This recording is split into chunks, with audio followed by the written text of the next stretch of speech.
a bit of fucking low energy group. Is it fucking morning for you guys as well, or what?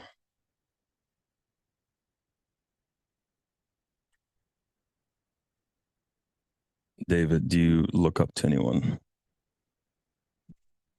in general, or 918? Oh, that's right. You're in fucking Bali. Nice, nice, nice. Do you look up to anyone? In terms of game or in general?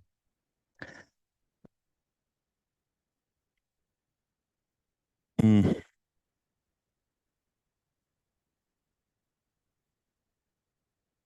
not really.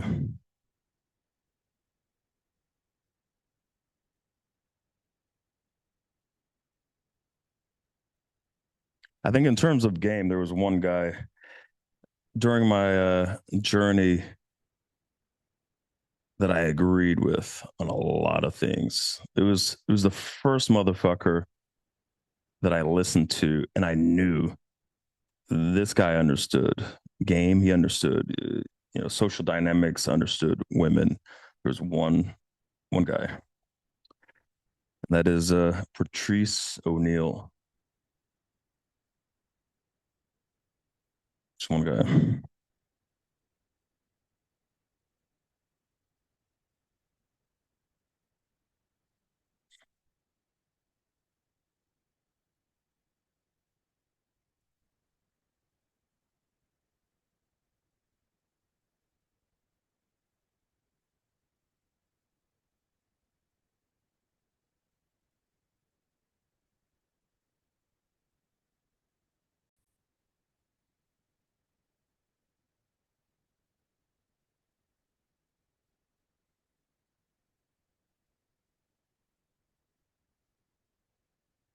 Am I in the way of the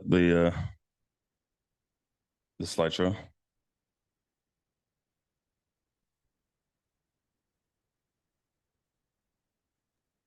Yeah, you're placed in like the center of it. Maybe I should just remove myself. I've seen enough of it. Show meetings. Let me see.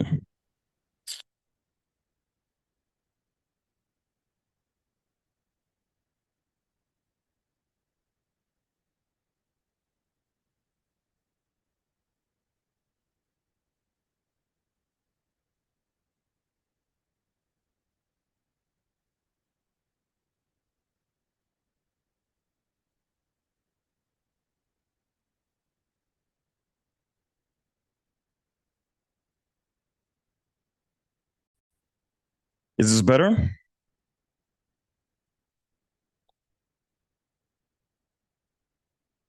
Yeah, it looks good, Dave. Yep, Yeah, this yep, looks yep. perfect.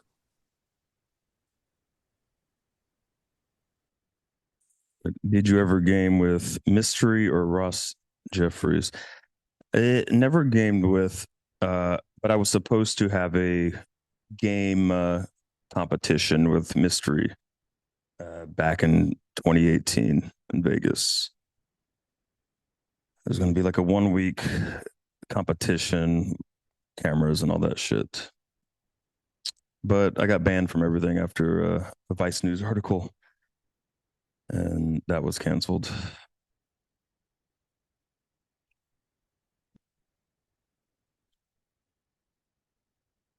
All right, let's fucking go. All right. I've summoned you all here today for one reason, to talk about my keys to success, episode one. I put together a lot of keys, and it got a little bit too long. So there's going to have to be two parts of this. So two different presentations, different days. But I've been in the game for 20 years. I started my journey in 2005. That was my first sort of game slash self development immersion, was 2005 to 2006. Let's see.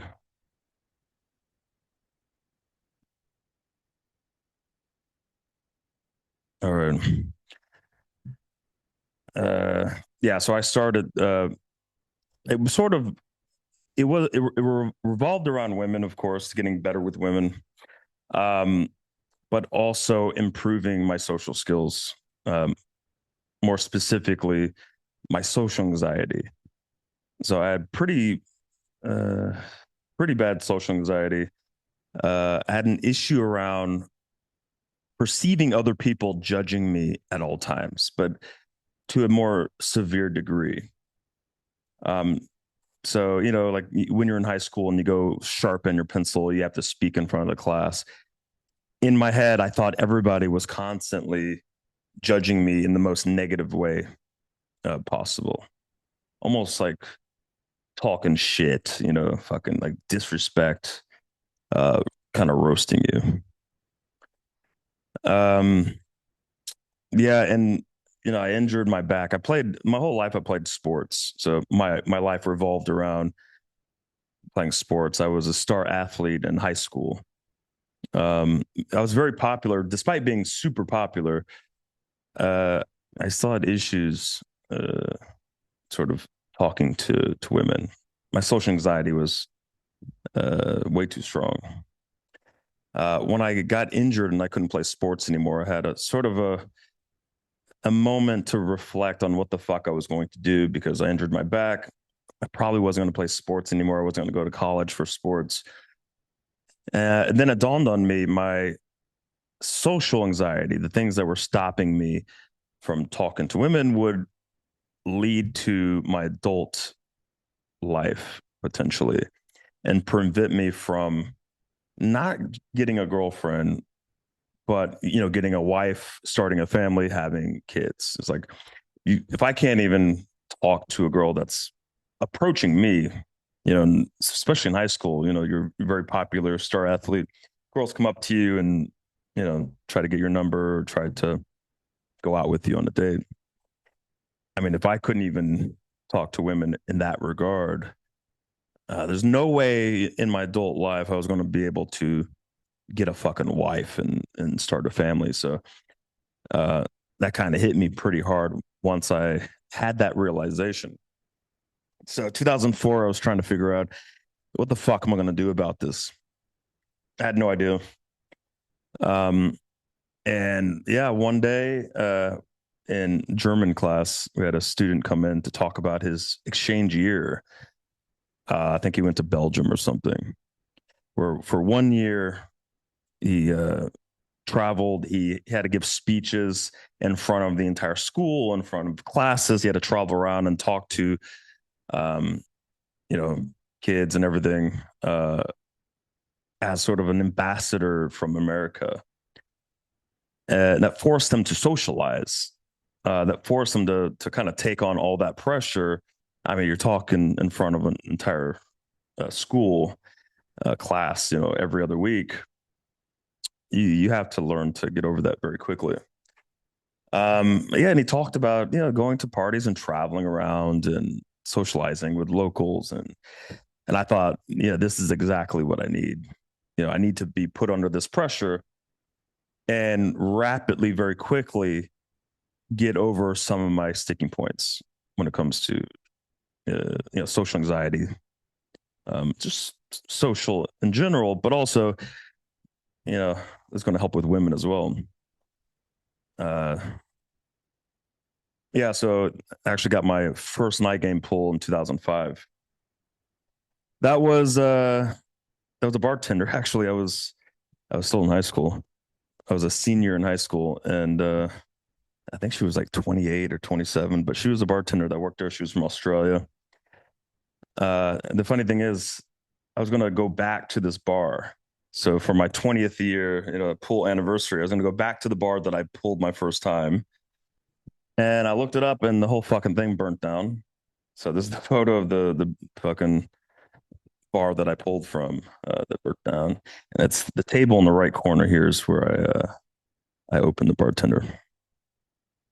Uh, I may still do that. I may still go to this city. It was in Wiener Neustadt in Austria. Yeah, I got my first night game pools in general. My first day game pulls was from a cafe. My first threesomes, foursomes, which was in Barcelona, Vienna, Rome. I went on a little bit of a rampage. Uh, yeah, my first AMOG uh, resume. I fucked girls from 108 countries. I took a little bit of time to calculate roughly. Let's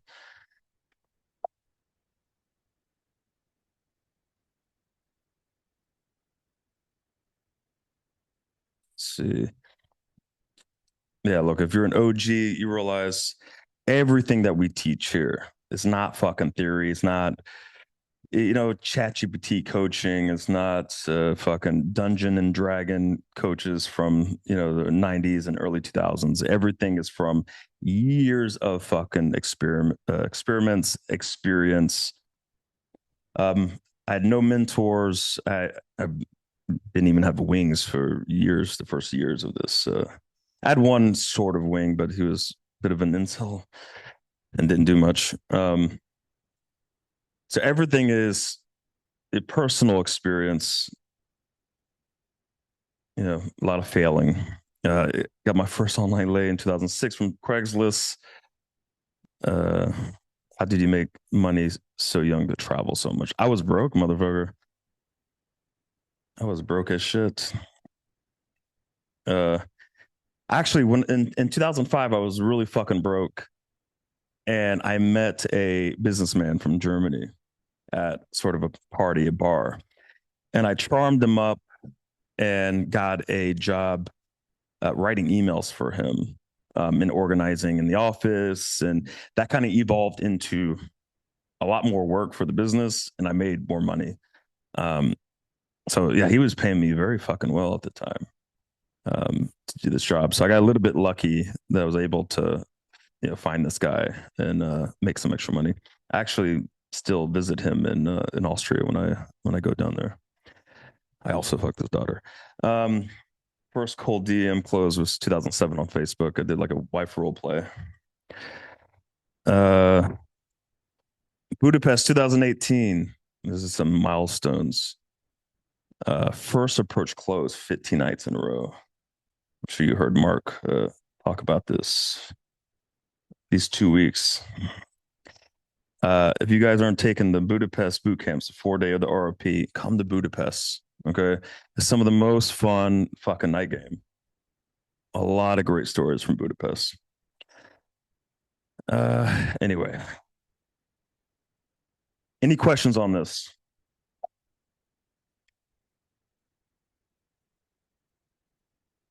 Okay, good.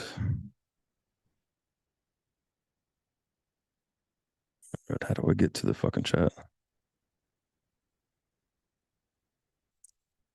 So, when I was thinking about what am I going to talk about as sort of the top keys in terms of game, in terms of self development, like what do I want to kind of wisdom do I want to talk about?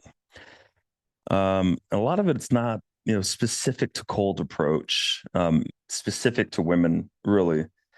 Um, I tried that early on where I solely focused on women, getting better with women. And I realized early on in my journey, I needed to shift my mindset a little bit and shift away from women to a degree and focus on just self development, working on my own sticking points, identifying what my sticking points are.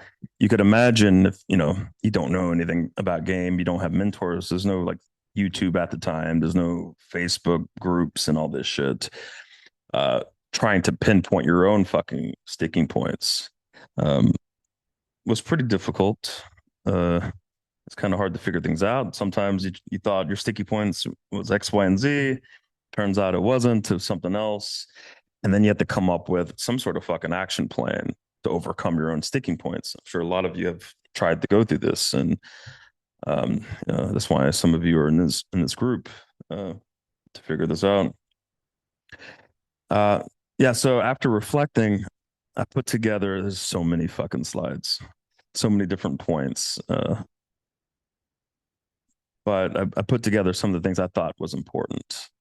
And in the next presentation, it's going to be more specific to what did I learn about women specifically, and in terms of like maybe cold approach and text game and just game in general, right? It's going to be a little bit more logical, let's say. Uh, so the first thing that came to my mind, by the way, this is Patrice O'Neill as a philosopher in the corner. Um, the first thing that came to mind is identity, purpose, and philosophy. This is something that I've noticed a lot of guys, a lot of new members, a lot of members in general. Um, they don't have a real identity. They don't really have. A lot of guys have a purpose. They think they know what their purpose is. Maybe it's not very clear. It's not very solid. A little bit lost, and they don't have a philosophy or a belief system. A lot of guys. I just found it very difficult to get really good at this without an identity to commit to, a purpose and a belief system, right? I tried to do it for a long time. And when I kind of came to this conclusion that I need to solidify these things in order to like really move on, to get really good at this, I was right. And I really started to progress when I solidified these things. So this is where I wanted to start with this presentation. And there's a quote. I don't know whose quote this is. If you don't know who you are, the world will decide for you. Um, so like identity, like what is identity? Identity is knowing your values, standards, your personality, boundaries, and the core version of you, regardless of context. So essentially, like know who you are, right? Commit to this identity.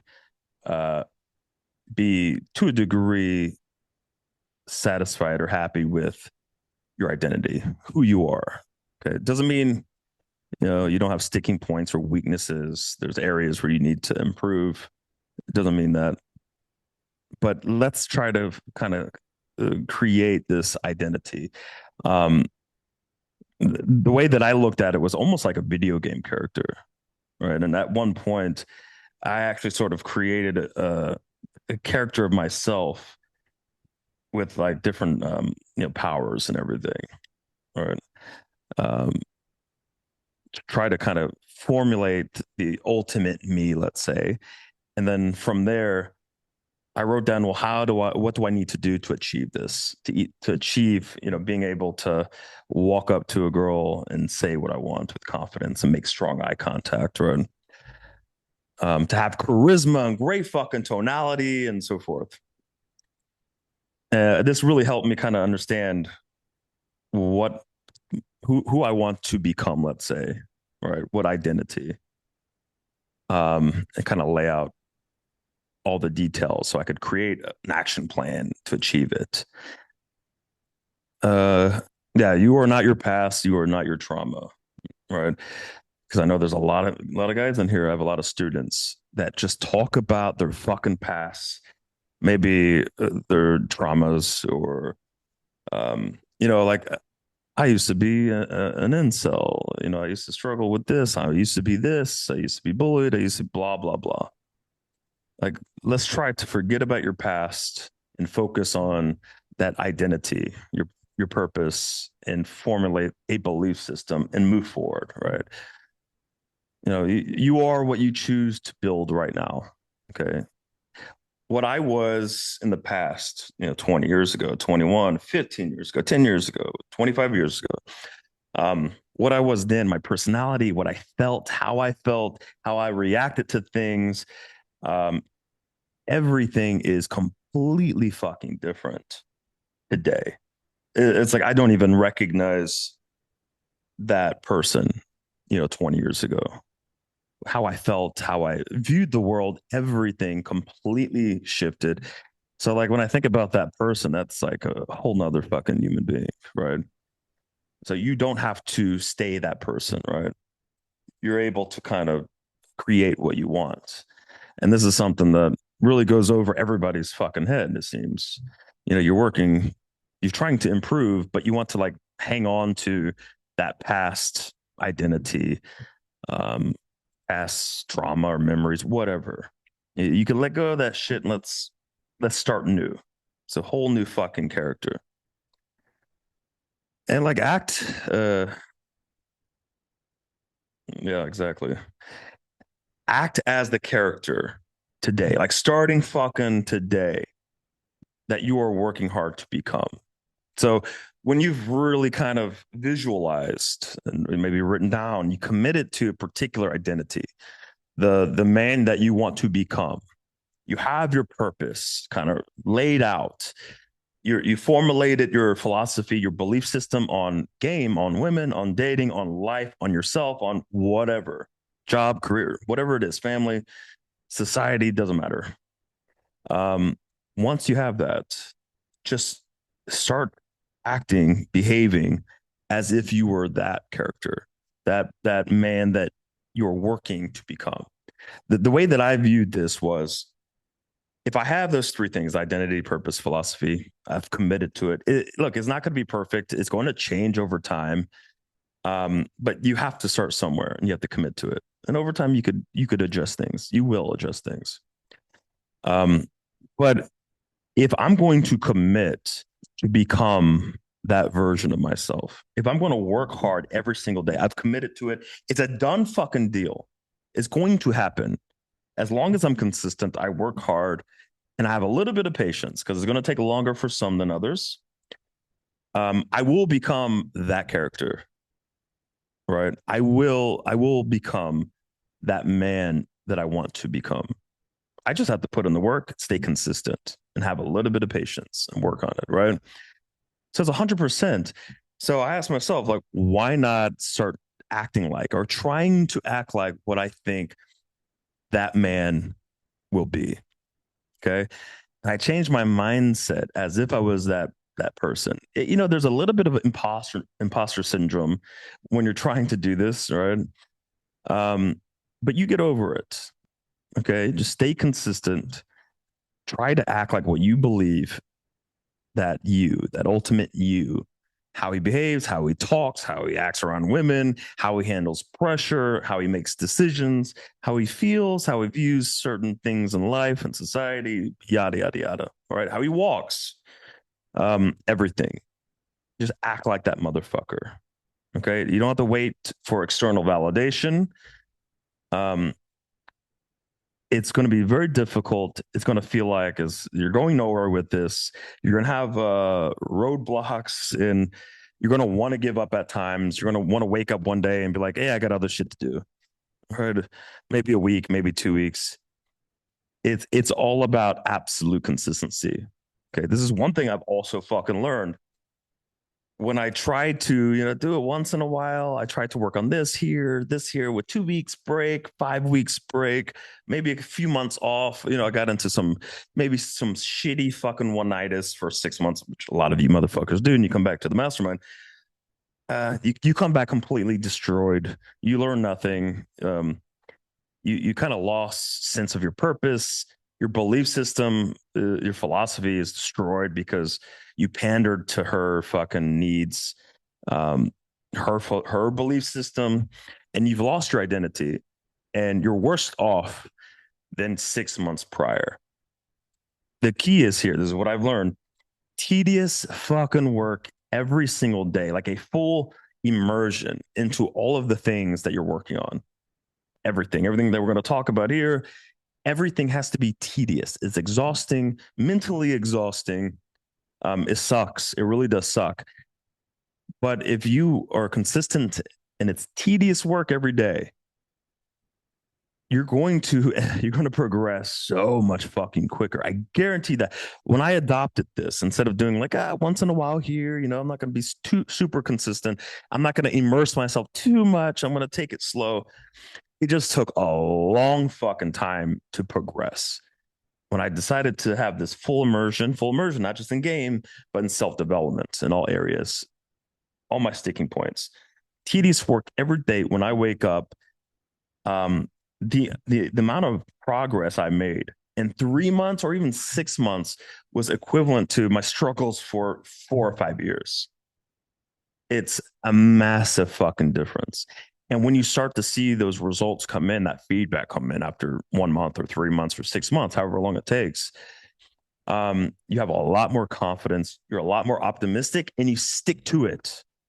You stick to the routine, the consistency, the tedious work every day, and it becomes less work, and you become a lot more optimistic. Like, yo, I see what's happening if I continue. Let me expand. Let me work on other things. And in 3 months and 6 months, I'm a totally different person. My dating life is different. I'm building a lot more attraction. I'm getting more IYs. Maybe at work, I make more money at work, whatever. Um, so you kind of get energized. But most guys, they don't really stick to it, even for 6 months. I know a lot of guys think they do, but a lot of you come back like, hey, I'm back in the mastermind, or I'm back doing game or whatever. And I took a month off, I took 3 months off, I took a year off, whatever. Nah, it's not going to work. You could do that. You'll make some progress. Um, but I don't think you're going to make the progress that you dream of. The identity you created, the ultimate you, it's going to take a long time if you ever even get there with this back and forth breaks here, this and that, right? Let's see. Was there a question? Um, been here 6 years. It's so true about a lot of exactly. But like, look, if 6 years is a long time, if these motherfuckers stuck to it for 6 years, stayed in the mastermind, kept with the tedious work every day, bro, they would be on our level. Okay, most likely somewhere near our fucking level. They would be much happier, much happier. And it's not all about fucking women, by the way. It's not all about just getting more women or hotter women. Okay, it's much more than that. It's being satisfied with yourself. It's just life satisfaction, happiness, self-respect, just freedom, freedom inside of you, right? You don't feel like a slave to yourself or a slave to women or other people, right? But these guys don't stick to it, which is unfortunate. Um, Look, the best guys I know, you know, they they stuck to it for 5 years, 6 years, right? They put in the tedious work. I should have put in something about suffering. I totally forgot about that. Sort of, I adopted a sort of a philosophy, part of my philosophy, my mindset that you have to suffer. You have to suffer a lot now in the short term in order to be, let's say, happy and satisfied and free. Um, for the rest of your life after this period of suffering. Um, Trying to avoid like rejection, trying to avoid suffering and pain and pressure and discomfort, something we'll talk about. Trying to avoid this, get around this is not going to work. Plain and simple. Um, yeah, purpose gives you direction. Without it, you chase validation, women, pleasure. Exactly. You need purpose. You can change it later, but without a path, you're wandering, and women feel that lack of groundedness. Absolutely. This is going to be a big thing in terms of attraction, in terms of relationships. If you don't have a purpose, you're a little bit lost. You don't have a path. It's fucking obvious. It's very obvious to women. Obvious. They could sense it. They could fucking smell it. And we'll talk about frame control later on. This is sort of part of setting frames, rejecting frames, accepting frames, frame control.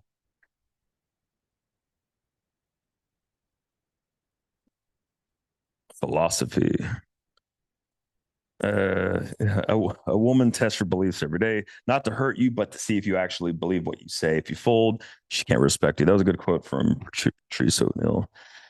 Um, yeah, look, you need a belief system, right? This is something that I learned somewhat early on. I needed to formulate a belief system because I was a little bit lost in like, what am I trying to do? What do I believe in? Right? Like when you go in confident, let's say, in an interaction, any kind of dynamic or social group, you're super confident. You're trying to portray this very confident, competent guy, and you get pushback, you get challenged.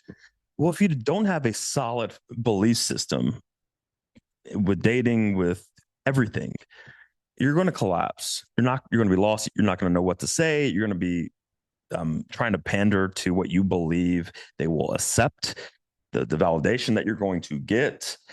And guess what? It's not attractive. You look like a bitch. Okay. It's a low T thing, and everyone sees it. And it's hard to respect you if you don't have a solid belief system. Right. So your belief system, look, your philosophy may not be loved by everybody. Okay. It may not be the final belief system. It's not going to be, maybe every 3 months, every 6 months, every year. That's going to change when you have more experience, more skills, and you get older. That's going to change, and that's fine. But you got to start somewhere and commit to it, right? Uh, and I think it's very important to be absolutely bought in 100%. Yes, be bought in 100%, but also, if there's evidence that tells you, okay, well, I need to change this a little bit. I need to calibrate a little bit. I need to adjust or add or whatever. Then do it. Be flexible as well, but you got to be bought in. You got to be open to defending your belief system, your philosophy, and if it's defeated, um, maybe you need to adjust your belief system a little bit. Okay, but you're not doing it for women for acceptance or validation from friends, family, or women. Okay, you're doing it for yourself. Yeah. So, like, what do you believe about women, masculinity, sex, relationship, success, careers, whatever, everything? A strong philosophy protects you from manipulation, confusion, and fucking simping. I think simping. I think we all know simps, either in person or online. Um, these men don't have a strong belief system or philosophy. You could tell, and it's pathetic. Just look at the simps, right? It's disgusting. Just go watch them, and you know that should be motivation enough. Yeah, principles equals power. They keep you from breaking under pressure or from female shit tests. Very true. Look, you might lose some women or a woman because of your purpose, your philosophy, your identity. You might lose a woman. You might lose women. It might be just a random woman that you fucking approach. It might be a rotation girl. It might be a friend. It might be a girlfriend. You might get backlash. Um, but I think this is sort of where you're ultimately tested. Your frame, your philosophy, your belief system, your identity, your purpose is tested here. Are you able to stand your ground, stand your principles, and walk away, or allow her to walk away? Are you able to do that? That's the ultimate fucking test. I say it's the ultimate test because that's when the real pressure is on.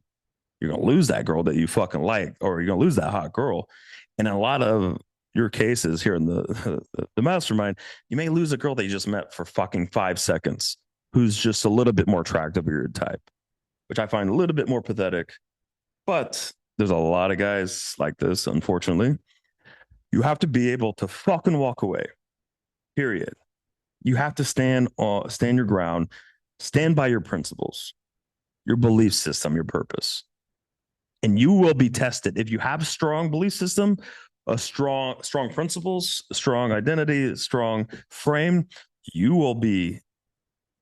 I mean, bro, you will be tested like fucking crazy, and you will be tested even more if you don't collapse initially. Okay, a lot of guys go, "Oh no, okay, no, I forget about it. Fuck my whole identity, my purpose, my philosophy." Right away, the girl barely has to fucking put pressure on the motherfucker. He sees it coming. But if you stand your ground, you're gonna get even more pressure, even more backlash. But what a lot of guys don't realize, if you could withstand the backlash, the pressure, okay, if you could weather the fucking storm, the woman that hates you or hates your identity, your belief system, your purpose, all of a sudden she submits to it. She goes from hating you, pushing back, testing you. It looks like, this is over. And guess what? You stand your ground, she submits. This is one of the craziest things I learned when I was younger because it seemed counterintuitive. It's like, well, no, this is kind of like projected to get to the point where she's smacking me in the face and, you know, running away, whatever it is. I did not anticipate that almost every woman never left. They didn't go anywhere and they just submitted. It's amazing, huh? It's incredible, counterintuitive. But the beautiful part about that is it really gave me a great insight into how women operate, how women feel. And we'll talk about this later in the presentation. Gave me great insight. And it look, gives you a little bit more confidence, right? But guess what? Most guys never get to that point. They can't stand their ground long enough or with very many women. Okay. They want to do it just enough to not risk losing the girl or having the girl, strip validation or whatever. No. I would suggest actually going out there and seeing if you could fucking lose some women, okay? Even if it's a girl that you fucking really like. To do it. I used to do this shit, even in the club. In the fucking club I remember in this Budapest 2017, I remember I had a really hot French girl. And she was hot, super fucking hot. I really fucking liked her. And I just remembered sort of my exercises back in the day where when I really wanted something, really wanted this girl in a way that it was a little bit too eager. Every once in a while, I'll just walk away. I didn't want to do it. I did not want to walk away. I had resistance inside, but that's the reason why I should walk away. I should train that part. I should never get too comfortable, even if I've been in the game for 10, 15 years. I shouldn't get too comfortable. And every once in a while, I should exercise that muscle. I should be able to walk away from any woman, any situation. All right. I have a main girl. She's here in Bali. Yeah, I've known her for a few years. She's amazing, perfect in every way. She does everything I want, but she understands I could walk away at any fucking moment. And I can. I could walk away in 1 second. Okay. The beautiful part about that is when a woman knows, she knows. You think she's gonna fucking misbehave? You think she's going to challenge you too much? No, it's not gonna happen because she knows there's no conversation, there's no like argument, there's there's no forgiveness. Maybe there's forgiveness, but it's over. It's done. I move on. I'm with another girl the next day. She understands this very fucking clearly. Um, and that's also important. Most guys, most of my members or students that I've had over the years, they really don't have that with most women. Just don't have it. You should have that with most women. Uh, yeah, look, if you don't define your own belief system, your own philosophy, you're just going to adopt other people's. Okay, doesn't mean you can't like share or take in some wisdom from other people's sort of philosophies, um, but you shouldn't adopt other people's philosophy, belief system. You need to think about it deeply and kind of through your own experience, formulate roughly your own. Okay, this is very important. And this is sort of part of like being a leader, not a follower. Having all three solidifies. Yeah, having all three helps you navigate the world, especially in terms of dating. Helps you understand more clearly where you need to self develop and improve. Yes. Um, yeah, forfeiting, your principles, your belief system, your identity, for women is ultimately fucking pathetic. You lose your identity, your code, your self respect. You'll lose the women as well. First, you may lose attraction, then you may lose respect, and then after that, you lose all respect in the woman completely. Um, that it's inevitable. Okay. Oh fuck it. I had a story about a recent one-on-one student, but I won't get into that. Let's see. How the fuck do I get the chat? Should we take a long belief system if we don't have a strong? I don't understand. You have to clarify your question a little bit more. All right. Yeah, homework. Yeah. I was gonna, I was gonna do like homework for every fucking point, but I got a little bit tired of that. Yeah, look, set short-term, long-term goals: 1 week, 1 month, 90 days, 1 year, 3 to 5 years, 10 years. This will help with your purpose, your path. Um, we talked about creating that identity like a video game character. Think about that. I would think about that every fucking day for 30 fucking days. Write it down, visualize it. You could look at maybe other guys that have certain aspects that you want to adopt, or celebrities, whatever, right? But start thinking about this. So, like, what do you believe in all regards? Dating, um, women, men, society, politics, everything. Really develop this and commit to it. Okay. Um, and also look, when you have this sort of this short term and long term goal, 1 week, 1 month, 90 days, 1 year, 35 years, 10 years, like I want you to kind of visualize what you're going to look like, what your life is going to look like in, let's say, 10 years and 5 years, right? I've been in here, I've been doing this for a long time. So, I've gotten to see how some members' life turned out, 8 years later, 10 years later.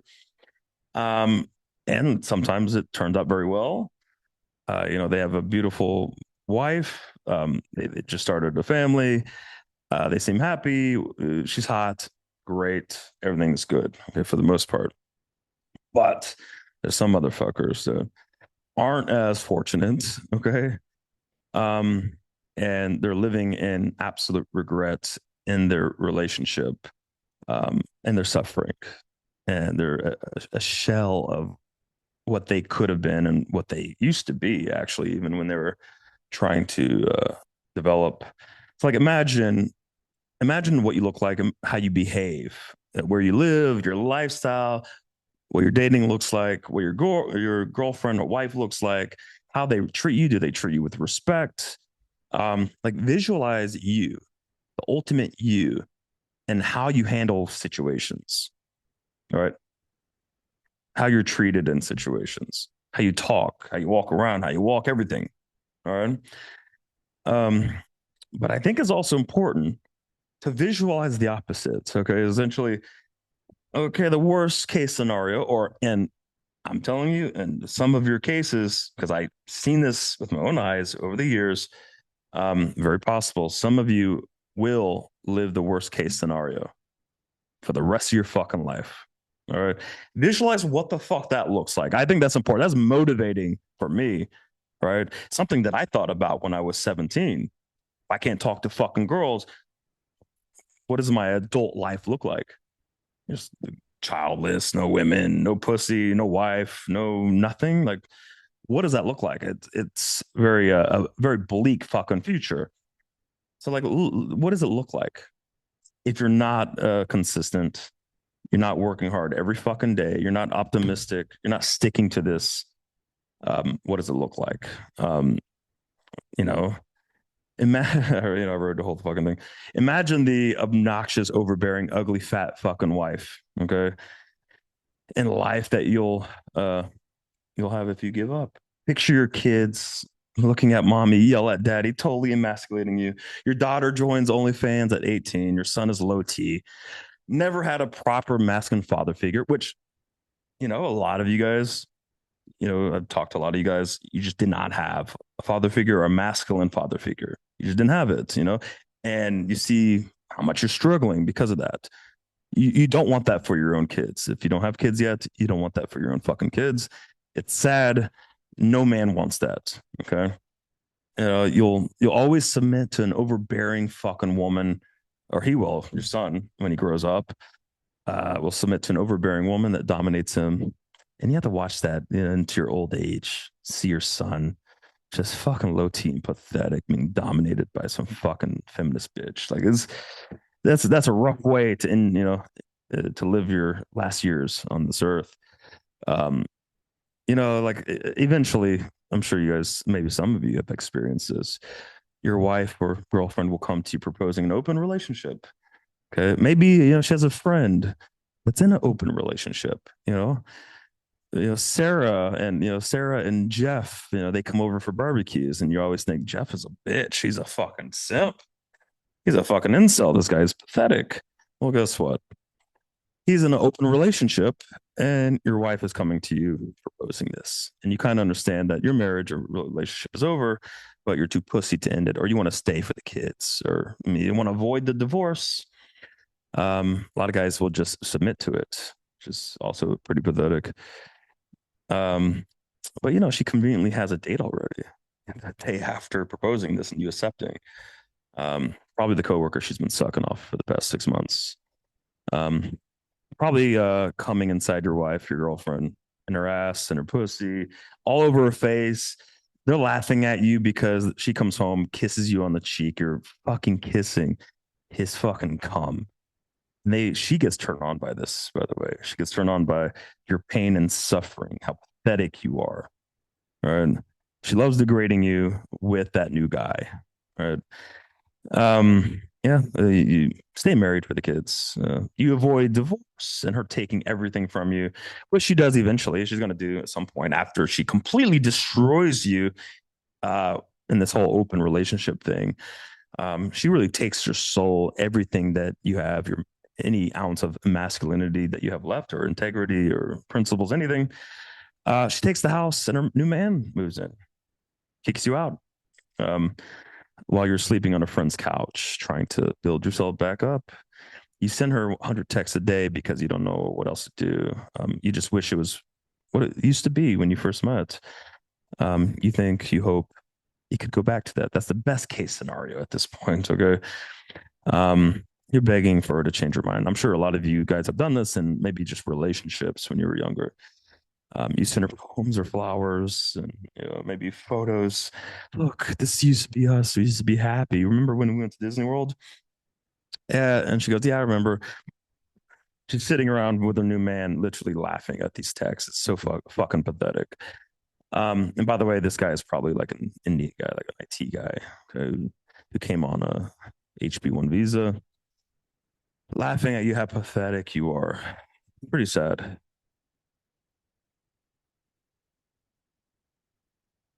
I would get rid of this. Okay. Oh, it continues. Um, you get a visitation on the weekends. That's nice. Yeah, that's after she lied to the judge about how you're a horrible father and you're deadbeat, you're never around, and blah blah blah. You know, kind of just take it. You only get the weekends. Um, but you know what? You're just a shell of what you used to be, what you could have been. Just a shell. You had optimism, you had hope, but that's over. You're completely demoralized. You have nothing. Um, the sad part is your kids see this. They see it. Dad is done. That is pathetic. This is the example that I'm going to live by in the future as a daughter, as a son. And because of your drinking problems that you eventually adopt, they give full custody to your wife and her new husband. At what point you haven't seen your own kids in years, and you're also framed as a complete deadbeat, a fucking loser, a horrible husband at this point. Even though you're just trying your best to be a good husband, but you got a little bit too comfortable. You got into a situation with a woman that you should have never gotten into. You're a little bit too, yeah, just it was a bad decision. Okay, but you tried your best. You were a good guy, but years later, you're just this alcoholic deadbeat dad who doesn't, you know, pay for the kids' school supplies or whatever, and you're a piece of shit. Okay, and everybody knows it. Your friend group know it. You don't have any friends anymore because she's turned everyone against you, including your mom somehow. I don't know how she managed to do that, but women stick together. You have to pay alimony for decades, maybe a decade, maybe a couple decades, maybe the rest of her life. Who knows? And child support, which really cripples you financially. There's no more like lifestyle DHV, unless you're ultra rich. You bounce back fast. You're in a little studio apartment. You finally try dating again. You just have no life or soul in you anymore. You get the occasional single mom, fat single mom out on a dinner date. You used to stay away from older single moms. Back in UMP mastermind days, you used to stay away from that shit. You would never go on a date with these women. But you know what? Your self esteem is a little bit too low. It's better than being alone, I guess. It's better being alone for the rest of your life. After finally fucking the single mom after 6 dinner dates and 6 months, you sit in your lonely studio apartment, reflecting back on your UMP mastermind days and how things could have been so damn different. You think back at your son when he was young, looking up at you around the corner, watching cartoons after your fucking wife verbally abused and emasculated you for the 100th day in a row. You knew that he needed a strong masculine father, with self-respect, that was shown respect from mommy. Look, mom is feminine. Mom is a good woman who respects dad. He's a masculine figure. He's the leader. He's the decider. He's daddy's my hero. He's my hero. I'm gonna grow up and be a well-adjusted, masculine, respected man. Very successful. Where women love me. And that's just the default. That's the default. But in this scenario, that could never happen. You've ruined your son's life, and your daughter does porn. She's on OnlyFans, okay, like fucking sticking things up her ass, and going around podcasts talking about how she loves BBC in her asshole. So that's what you have to, you have to get all these DMs talking about how your daughter's a whore, and you try to stop her from living this life. And she's like, "Well, fuck you, dad. You weren't in my life, and you're a piece of shit. Mom supports me." No, your mom probably, your wife probably joined the OnlyFans as well as a MILF. Fat one, by the way, probably overeating in front of a couch, paid to pretty much get diabetes. Um, but look, you failed your son, you failed your daughter. Okay. And for what? For what? For what? For fucking what? For what? You gave up? Got lazy? Didn't want to put the work in? For what? Pretty pathetic. But unfortunately, there's a percentage of you that will go down this path. And this, I know this for a fact because I know members from years ago that are in this very situation. And it's very sad. Very, very sad. And once you're in the situation, it's really very difficult or impossible to get out of it. Um, some of you will be in that. Some of you won't be. You'll be in a little bit better position. You'll be in the middle, but ultimately, not fully satisfied with yourself and where you are, and with the woman that you're with. She's not very attractive, or maybe she's not a good woman, and you don't know how to lead the relationship or lead her, and you just kind of end up where you were going to anyway before you started your journey. And I know coaches, actually, there's coaches who've gone through this journey, and they coach for years. They end up in relationships, or they can't end up in relationships. They can't maintain a relationship, and they ultimately quit because they realize they can't control their own fucking emotions, and they're unable to kind of live the life that they were supposed to, that was projected for them, and they go through turmoil, and that just snowballs from there, and it's very sad to see. Very, very sad. And then they start talking about how a game doesn't work and blah blah blah, this shit. It's very sad. So even if an experienced coach can get to that point, you definitely can as well. Um, so look, your life depends on this. Okay, let's have some fucking urgency here.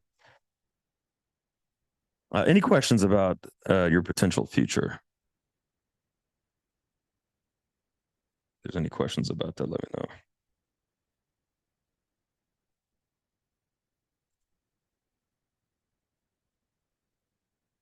No? Okay, perfect. All right. I'll get rid of this fucking thing. Let's see.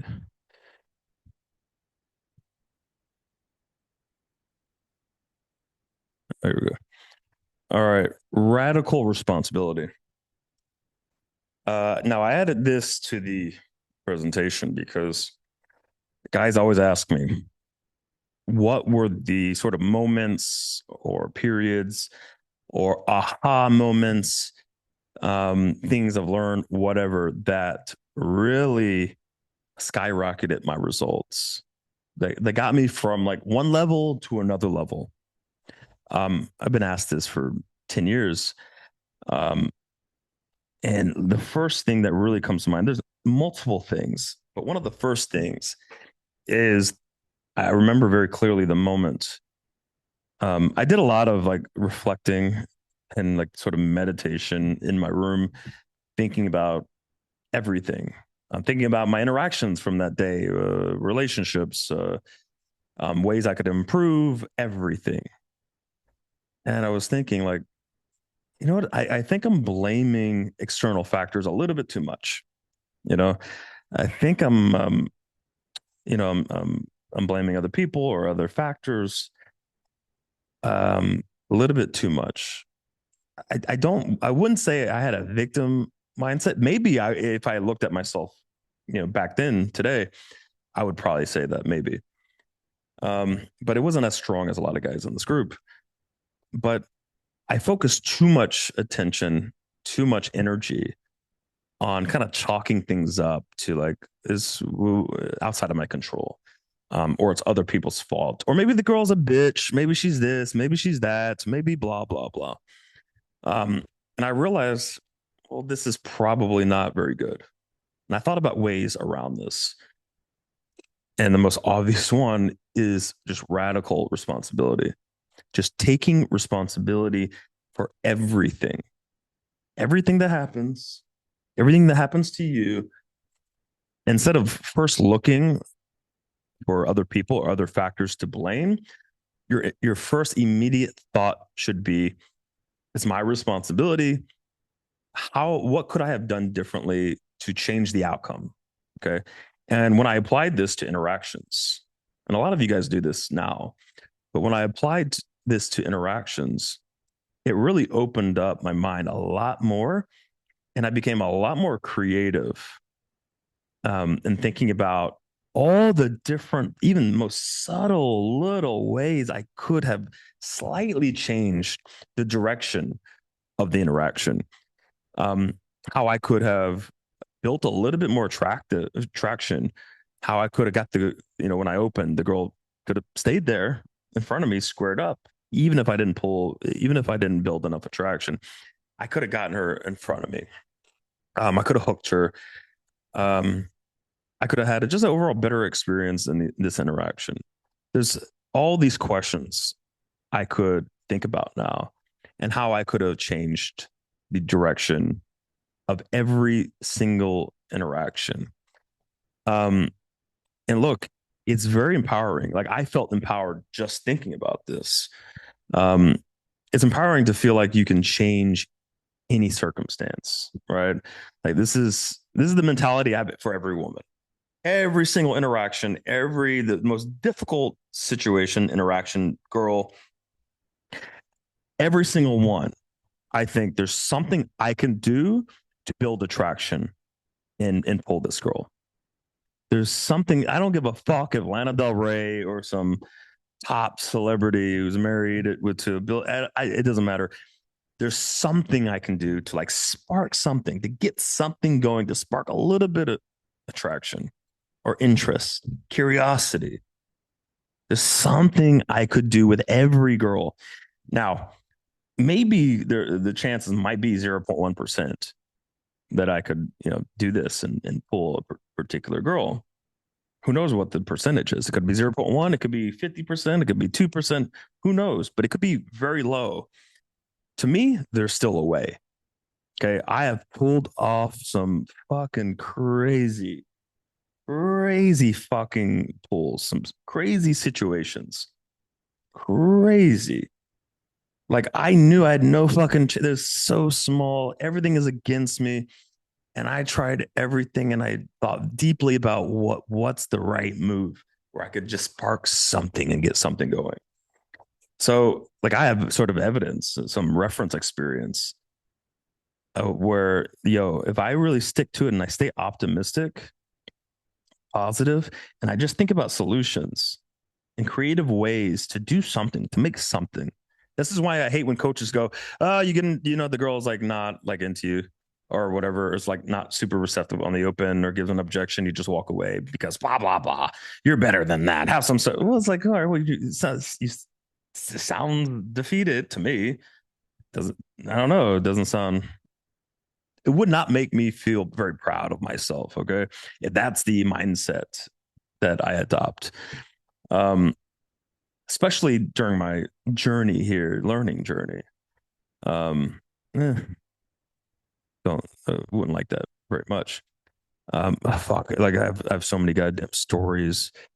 Um, like I I set up a date with a fucking famous, very very very very famous singer.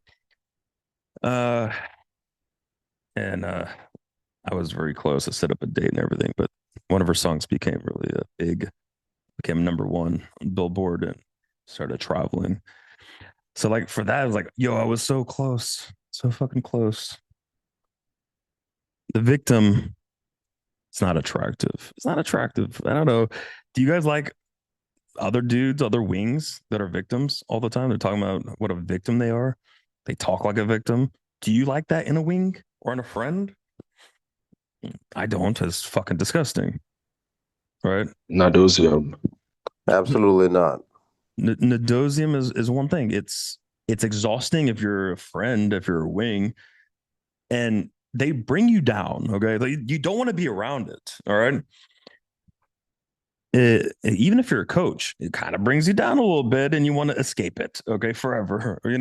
It's just a vicious cycle of victimhood and negativity, and you need a very strong frame, emotional composure. If you're even a coach dealing with this for fucking 10 plus years, it's a lot. It takes a toll on you, right? It's understandable. Just imagine if you're not, you haven't been doing this for 20 fucking years. Imagine that you're also sort of trying to overcome your own things. And you got a wing or a friend as a total fucking victim who's complaining nonstop. It brings you down 100%. I should have put in, this is gonna be maybe for another presentation. One thing, cut out toxic people. Okay, cut out victims. I don't care if they're a childhood friend.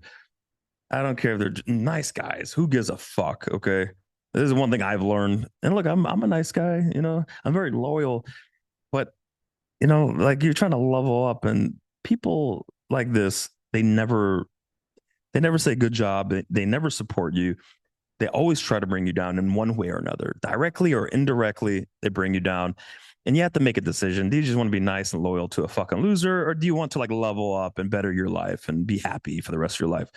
Decisions you have to make. Okay, with friends, family, women, even. Um, like I wouldn't have like women like this either. I'd fucking get rid of them right away. Um, but this is not attractive to women at all. This is so unattractive. Um, Yeah, you can't take responsibility. It's very unattractive to women. It's also important to be able to let go of things completely out of your control. Don't worry about shit that you really actually can impact. So things that are in the past, you can't control, you can't change. Um, I feel like this is something that I developed that has worked very fucking well for me. I don't know. I contribute this one aspect as one of many aspects to looking so young and youthful. Okay. Like, look, things are out of your control. Yeah, it's bad. It happened. You missed your opportunity. But if you can't impact, you can't change it, you can't do anything, just move on. I learned my lesson one, two, and three. I'll try not to do that again and move on. Okay. Like being able to do that and not like live in the past with things you can't change. You can never move forward. You will always be in the past. Okay. You will always be moving 3 steps back when you move a step forward. Okay. This is super important. Um, yeah, homework. Do some homework. You could even make up your own fucking homework based off these slides. But something that I always did, I try to always reflect. at the end of the day, at the end of each interaction or date or whatever, I try to reflect on the things I did well, the things I did poorly. I could have done better. I could have framed better. I could have even spoke better. I could have spoken up, spoke a little bit louder. I just think about the things that I could have done differently, um, and what it would have looked like had I done it differently or slightly different. Okay, so in this case, every time you catch yourself blaming someone or external factors, I would write that shit down because usually you're repeating that very same pattern, right? You're blaming the same thing over and over again every week, every day, every month, whatever. It's usually the same thing, maybe framed a little bit differently. But the more you repeat it, the more it becomes part of your identity, and the harder it is to shake off.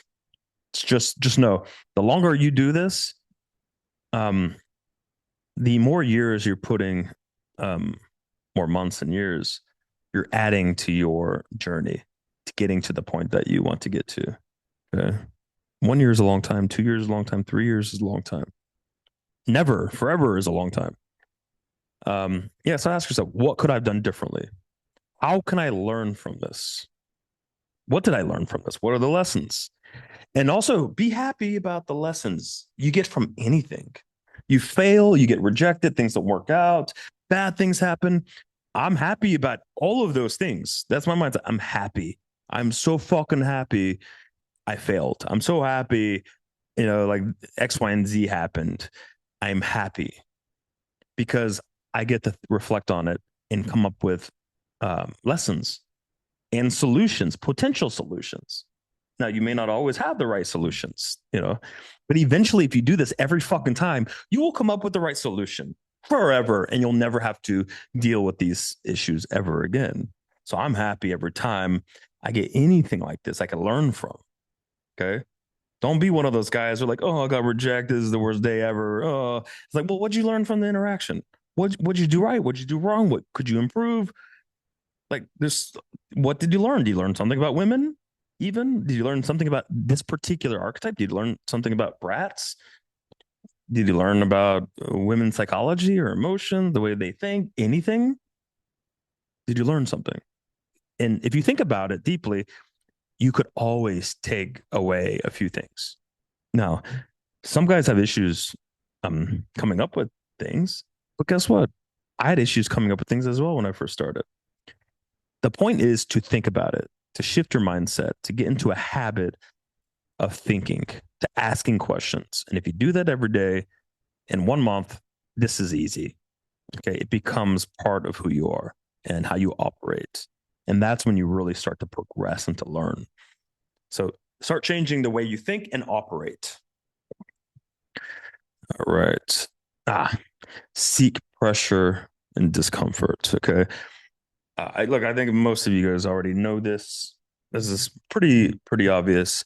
But look, I have to put this in the slide because just like a radical responsibility, radical seek pressure and discomfort helped me so much. I don't know which one helped the most, but I know like fucking like 1 week, 2 weeks, every week, every day, I sought out the most pressure and the most discomfort. I progressed like fucking crazy. Like 1 week is fucking huge. Like I was shocked. I went 1 week every single night doing the scariest thing. Okay, whatever it is, I had to think about what was like the high pressure situations for me. It's going to be different for everybody. Like there's some guys who could go up to a group set in the club and it's nothing, right? There's some guys that's the worst thing of all time. Some guys, the girls have to be hot. So sometimes there's like a guy in the group, and it really depends. You have to think about what you're afraid of, what you're fearful of. Okay, you have to think about this, right? So like ask some homework here. Um, just write down the scariest thing, the things you do not want to do. All right. Like it has to be things you really, really resist.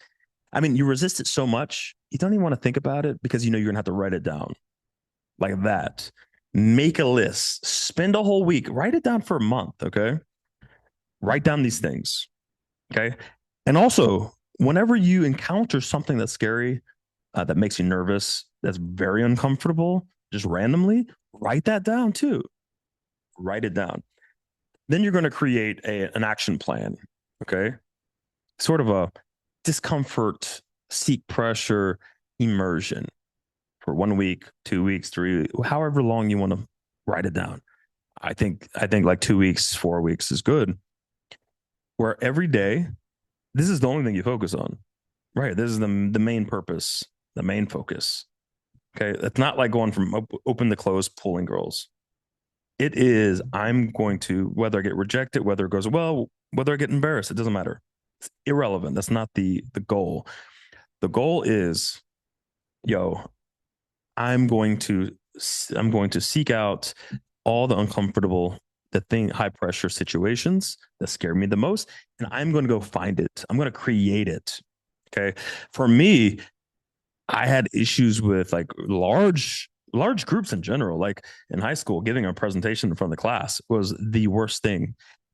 I remember just skipping out on class. I remember getting a fucking D or F and like public speaking classes and fucking whatever classes you had to do, like class presentations, because I was like, I'm not doing this shit. I'm not doing it. Right. And that was the wrong approach. Um, yeah, like look, I went from fucking having these severe fucking group presentation issues to doing it in front of hundreds of people, thousands, or in person and seminars and shit. Um, so like one thing I did was, you know what, I'm gonna go find group sets in the club. I'm going to approach everyone. I did that. Okay, good.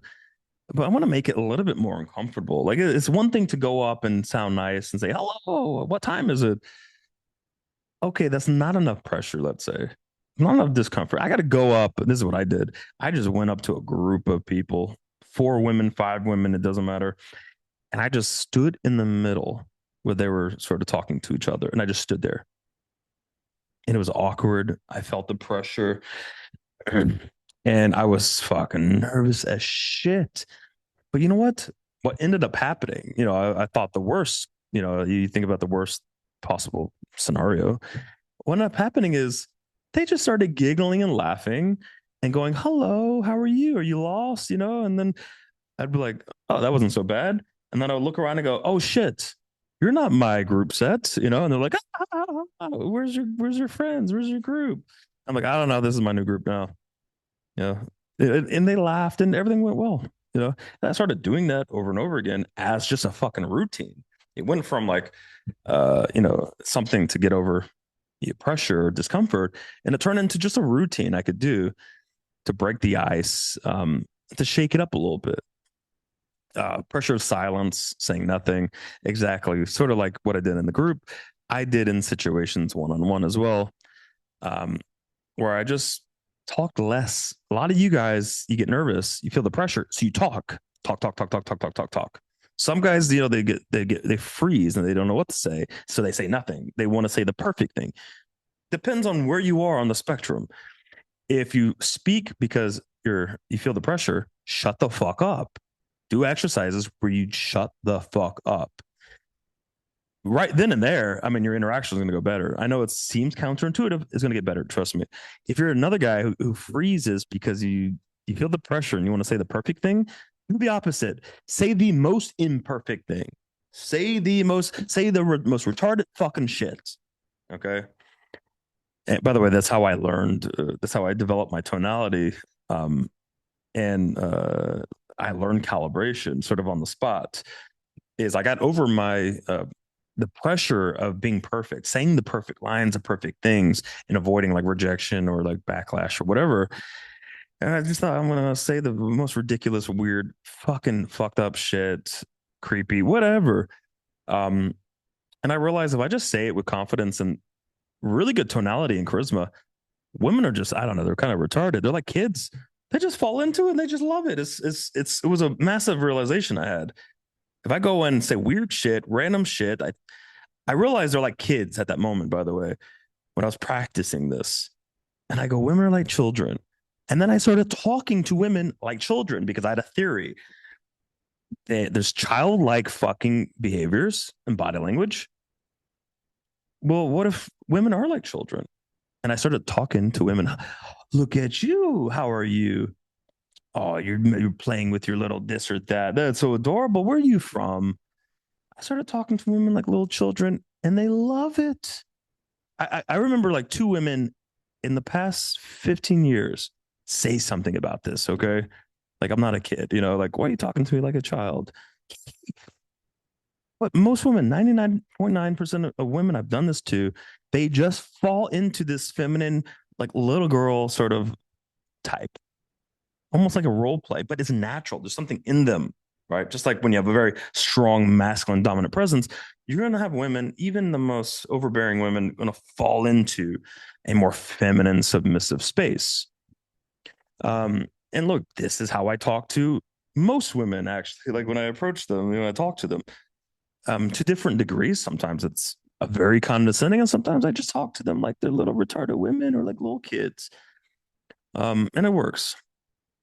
Yes, things like speaking loudly in front of others, something I had an issue with. You're in the club, you want to talk to one girl or whatever, and there's people around, but you have to speak up. So you're like, oh, "Hey, what's up?" And you try to speak slow and low, and no one else could hear. It just sounds creepy, looks creepy, and if people do notice sometimes, and you just lose attraction. Um, and they know you're nervous and you're trying not to speak loud, or you just don't get the bonus points of being unashamed, loud, and having the pressure and attention on yourself. This is something like me and Mark would do. We go to the club. What are we doing? We're loud, we're bold, we are grabbing fucking attention when we're night gaming. Well, what does that do? Well, yes, the guys may look over, they may hate you, but the women go, this motherfucker, they're loud, they're taking on the pressure. Then they look at your subcoms. You're not a drunk guy, you're not you have a strong fucking body language, and they're very curious.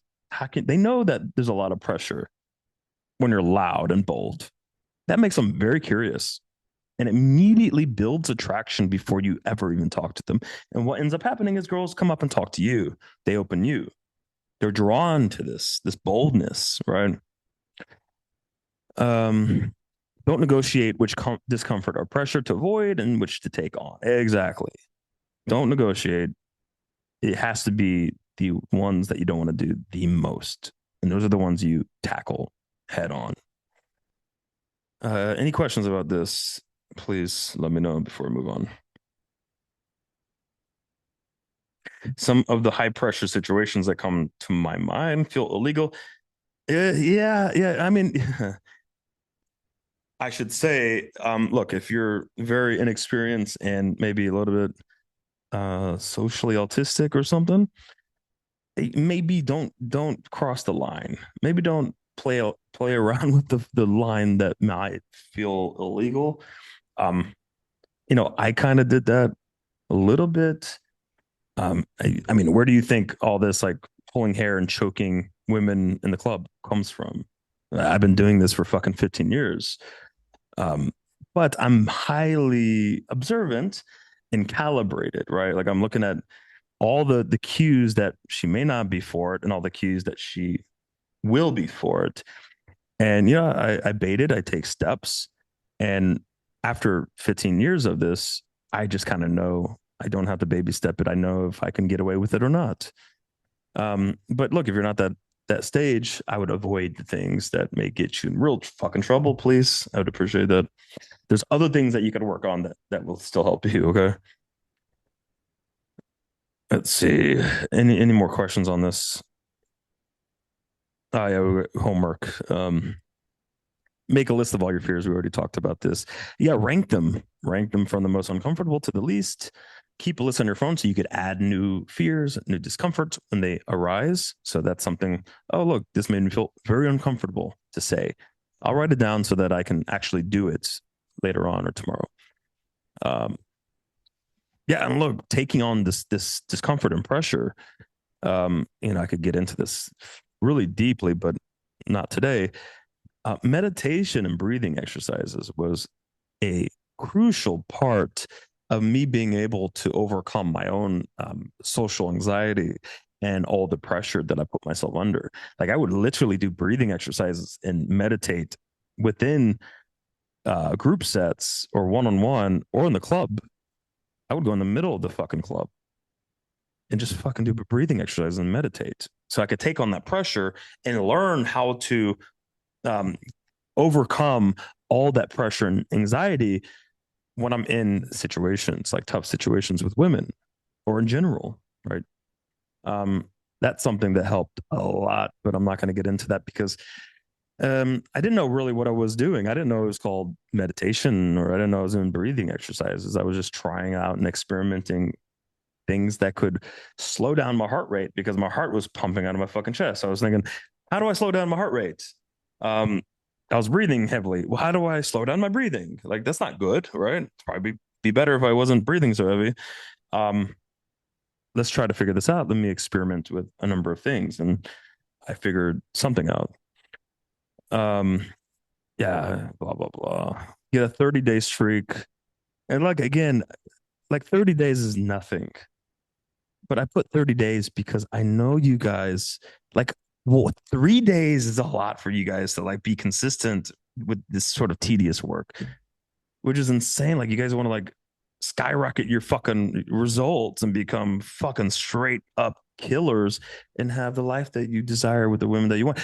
But you're not willing to like be consistent for 30 days every single day and put in the tedious work. Most of you just collapse. You just can't keep up with it. It's unbelievable when I give these challenges to students, to members. You guys can't stay consistent. It's crazy. It's just maybe do it for 30 days, but you do it like once a week or whatever. It's so fucking obnoxious, to be fair. It's obnoxious. Like if I'm telling you do X, Y, and Z, stick to it for 30 days, we'll probably have to do it for 60 or 90 days.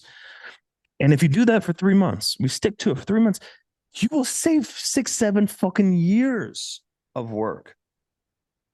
But most of you can't do it. And it's like, okay, well, guess what? You're destined to fucking fail. You're destined to marry that fat bitch. You're destined to get into a one-night situation, which, by the way, I've been on 6 coaching calls with 6 different students in the past 30 days who got into relationships or one-nightises. I don't, who knows where they are right now? Hopefully they're alive. hopefully, hopefully they're good. Okay. But it's retarded. It's like I give you a 30-day, 60-day, 90-day sort of work, and you get into some retarded, fucking useless one-night situation, and you stop everything for what? It's stupid. It pisses me off. The fuck is your problem? God damn it! Just do it for 30 days. Do it for 60 days. It's so stupid. Like I don't. Some of you guys just have to marry the fat bitches. I'm sorry. You know what I mean? If you're listening to this, have a little bit of motivation and a competitive edge. You know what I mean? Look at some of the the small percentage of members that will. I don't know how small it is, maybe big, but the percentage of men that will have to marry that fat bitch or get an arranged marriage to that Indian bitch or marry the feminists, live a horrible, miserable life. Some of you will have to do that because you're not willing to put in the work. It is that simple. So, you know what I mean? Just fucking have a competitive edge and tell yourself, I'm not going to be that guy. I'm not going to be like X, Y, and Z guy who will probably go down that road. Or the 6 students I had in the past 30 days who couldn't do my 90 days of coaching or challenges. Who couldn't do it? They could not do it. 90 days? Fucking stupid. I don't know. It's some people are just NPCs and there's a role. Everyone has a NPC role. Okay, some people are conscious beings. They're playable. You know, they're real people with a consciousness. Some people are NPCs put on this earth to just annoy me. I think. Or they're just NPCs running around. They have a program, a blueprint they have to fulfill and just fucking test me. All right, let's say, if you're not an NPC, let's get it together, okay? All right. If you have any questions, put in the chat. I got to piss real quick.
All right.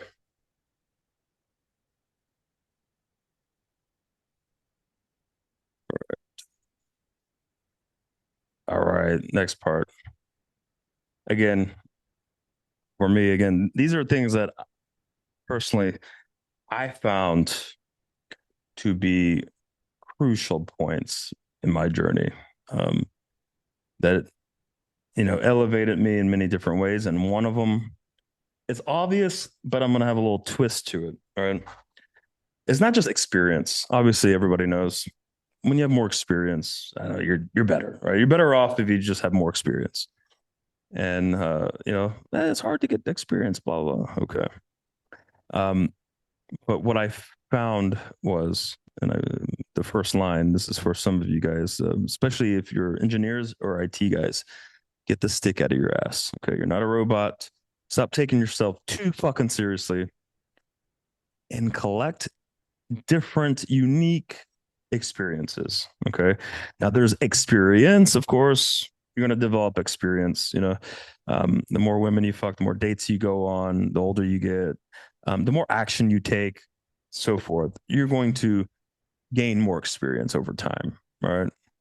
But what I'm talking about is collecting, experiencing different, unique experiences that you maybe would avoid because you thought, well, that's not part of like learning how to recite this routine or line. This is not going to, I need to, whatever, this or that. It's like, okay, yeah, that's good. Learn your routines, go to the same fucking day game spots and use the same opener. It's good to practice, whatever. But take the opportunities to say yes, to accept, or to create different experiences, unique experiences, crazy experiences, fun experiences, weird, dangerous, it doesn't matter. Okay. Maybe with people or girls that you typically wouldn't want to, and being put in situations that you would typically not care for. Uh, this is something that Mark did quite a bit of as well. When I talked to him about um, his journey and everything, and collecting experiences. This is something that we bond over. Like when we first met, we would get into the craziest, fucking wildest situations. It's fucking ridiculous. And we knew, like, potentially if we take this girl home or we go to the beach or go here to do this or do that or this event, some crazy shit may happen. And in fact, if it doesn't, we will create some crazy fucking story. Okay. We will make that shit happen. Okay. And me and Mark, we have so many goddamn stories. Hilarious story. Like there's it's just great memories overall.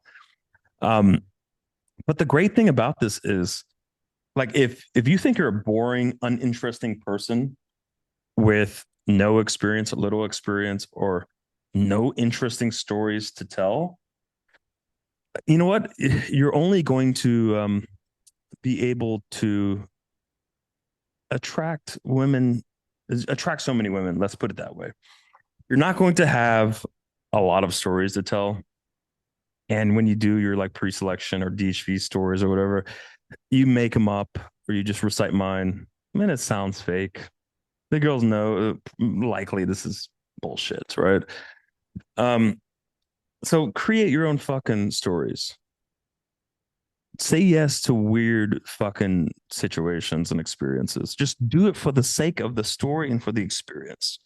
Okay. I guarantee when you have a lot of interesting, crazy, wild experiences, you have a lot of stories. It just makes you a lot more fucking interesting of a person. Okay. Look, my main girl here, she loves when I tell stories. She fucking loves it. It's one of her favorite fucking things ever. Ever. I've told more stories to her than I realized I actually had. Like I would just sit down and tell a story. This is back in 2008.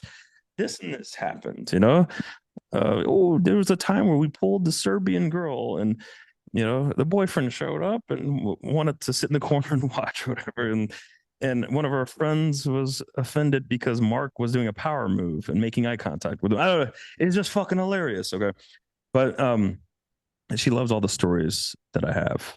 Um, and I'm lucky enough to have traveled my whole life. I started when I was in high school, um, just traveling. I was broke. I was poor. You know, I found ways to make it work and eat kebab, once a day, just for the sake of the experience.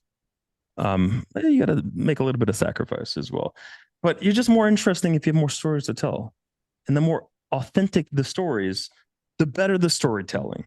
When I tell a story about X, Y, and Z thing that happened, I don't have to think really hard and memorize everything. I experienced it. Okay. You know what I mean? And you could tell that I found it hilarious. The storytelling just becomes a lot more natural and much better. Okay. But I've learned to dish with stories so well that I felt like I experienced it. What's that? I said I've learned a DHB story so well that I Yeah. felt like I Yeah. experienced it. Exactly. And that's So good. whenever Yeah. it's whenever I tell a girl the mile high Mm. what's it called mile high club, right? Because I've learned it so well, they all believe it. Yeah. I was about to say that was going to be the next thing I said. When I started out and I didn't have certain stories like pre-selection stories or other interesting stories, I would make them up and make them sound interesting and fun or funny. And it was horrible at first. But after like 1 month and telling the story like 3 or 4 times a day, I started to believe the fucking stories myself. Okay. Um, so yes, you could, especially when you're starting off. I do believe the story felt like it happened because I've learned to. Exactly. Like, Yeah. it's literally in my head. It happened. Yeah. My Mhm. head happened. Yeah, and look, this is another thing. Like, look, the mind is very powerful. Oh, You could convince your mind into believing anything, and if you can do that, why not convince it to believe things that are very beneficial to you and positive and optimistic? It's like kind of like creating your own identity. Your mind is very powerful. You can really, it takes a little bit of work, a little bit of time, some patience, um, repetitive work every single day, tedious, but you could convince yourself that you are that ultimate man that you're sort of you visualize, you've created. You could create that. You could convince yourself after 1 month, 2 months, 3 months, who knows how long, that you are that fucking guy, and you'll believe it, and you'll act like it, and you'll become it. And if you become it, you are that person, right? Who's going to tell you otherwise? So, just understand. Yes, the mind is very powerful, and it's up to you. You create what you want. You become who you want to be. It's something that's very overlooked, right? A lot of guys let other people dictate their label or who they are, and they submit to it and they behave that way, right? It's sad, um, but you're in the driver's seat and you could create the reality that you want to create, right? No one's going to stop you. Who's going to fucking stop you? Just build a strong frame and you're good. Stories, identity is also based off your fucking experiences, right? The more experience and more experiences you have, um, this is building your identity. Stories are also social proof. Okay, like yo, when I have bro, my girl at this point thinks I mean, she thinks I'm ridiculous. Like, how do you live this whole life? Like, how do you? I mean, she's amazed. She doesn't know what to think about this because I have so many stories, and I tell the stories with absolute precision, detail, charisma, flow, like it was yesterday. And that's social proof. Like people know, when you have so many goddamn stories and reference experiences, this is just massive social proof. And you could use these stories as D2 stories, pre-selection stories, stories to frame dynamics a particular way, to set frames and so forth.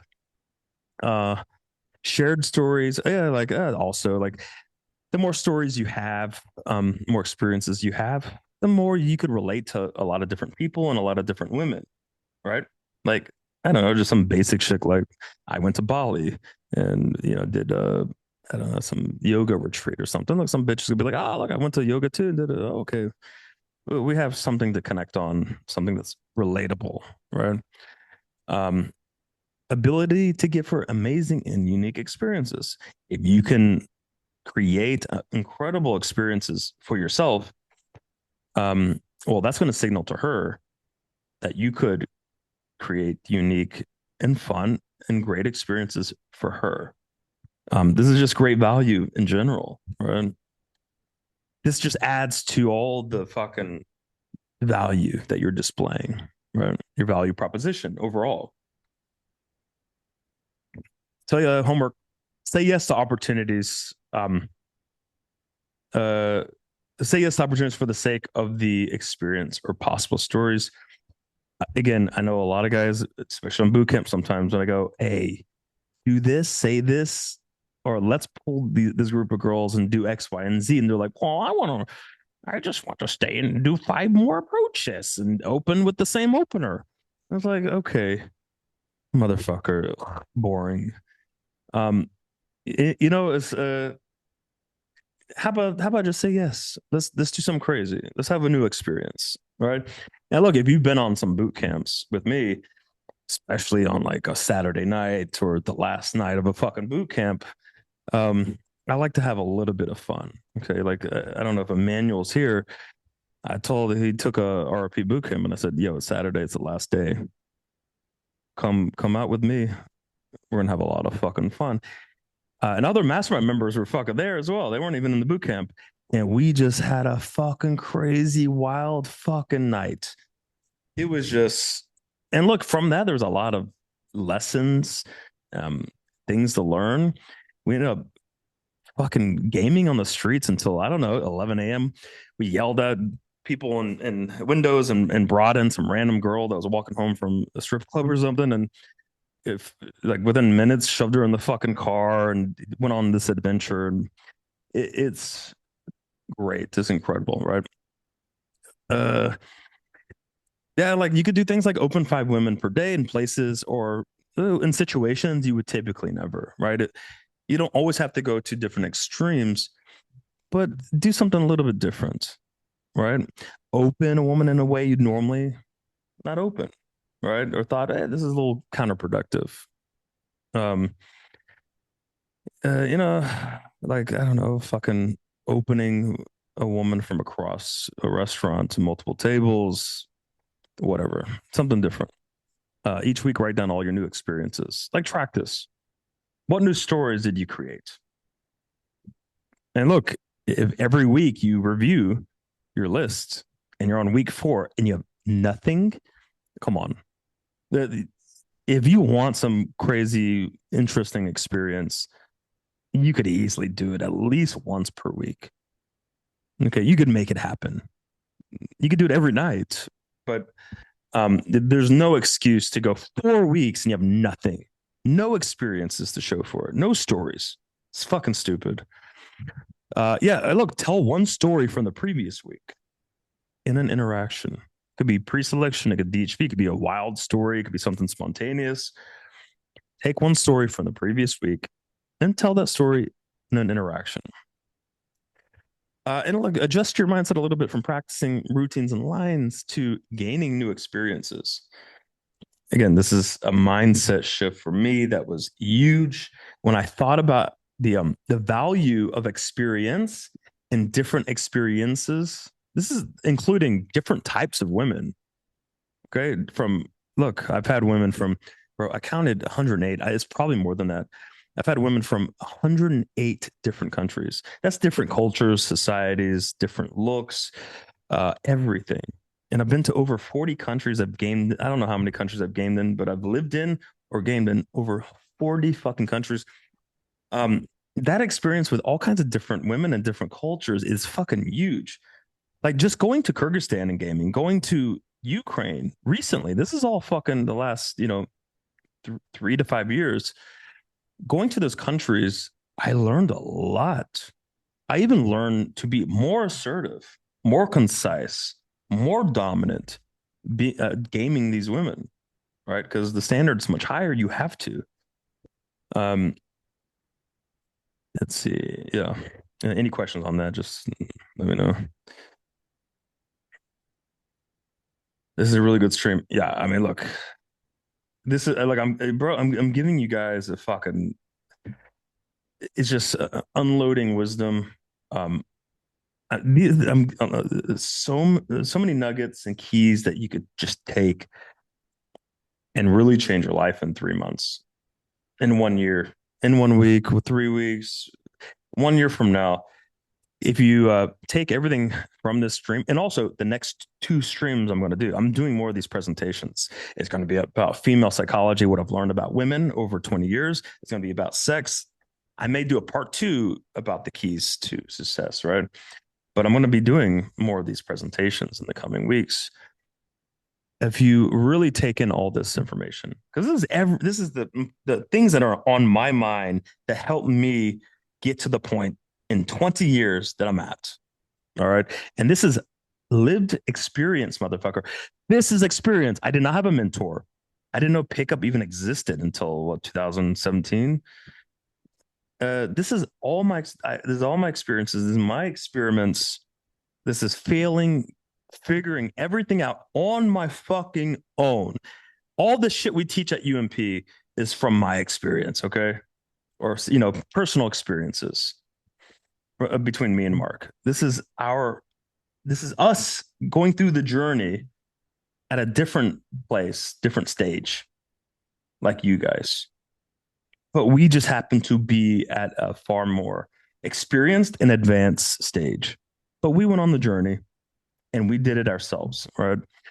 So this is like you could take this stuff in the next couple of presentations, and it's up to you. You could change your life in 3 months, 6 months, a year from now. You're a totally different person with a different mindset.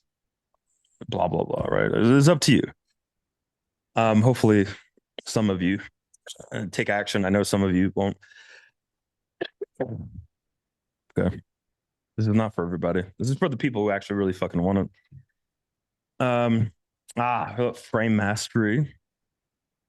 Right. Frame again, when I'm thinking about, different moments or stages in my journey that massively advance me to the next level in some way.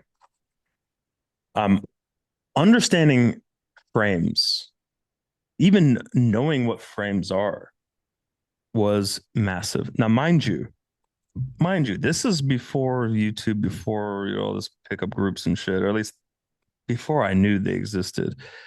Back then, I didn't call it frames. Okay, I just came up with some name for it in my own head. I didn't know what to call it, but from observing in gaming a lot and thinking deeply, I realized that there's always a frame, a silent war. I even wrote, in every interaction, there's a silent war happening beneath the surface. Whose reality will be accepted? Whose perception will be led or will lead? Whose energy will dominate the room? Essentially, who has the strongest will, the strongest reality or belief system, right? Who has the strongest influence, let's say.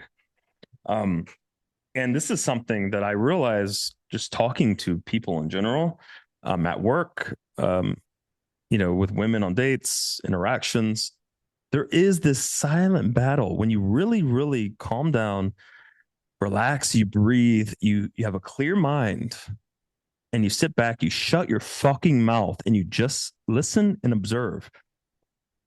You notice that there are frames happening every second. Okay. Everything said, everything done is a frame. Okay. Some things are subconscious, some things are conscious. Okay. So you could be on a date with the girl. Not a lot of things that women do is subconscious framing. They're just masters, okay, at this because it's natural. They don't have to consciously think about most of these things. They operate. They're machines built this way. Now with men, there's also subconscious, but there's also conscious.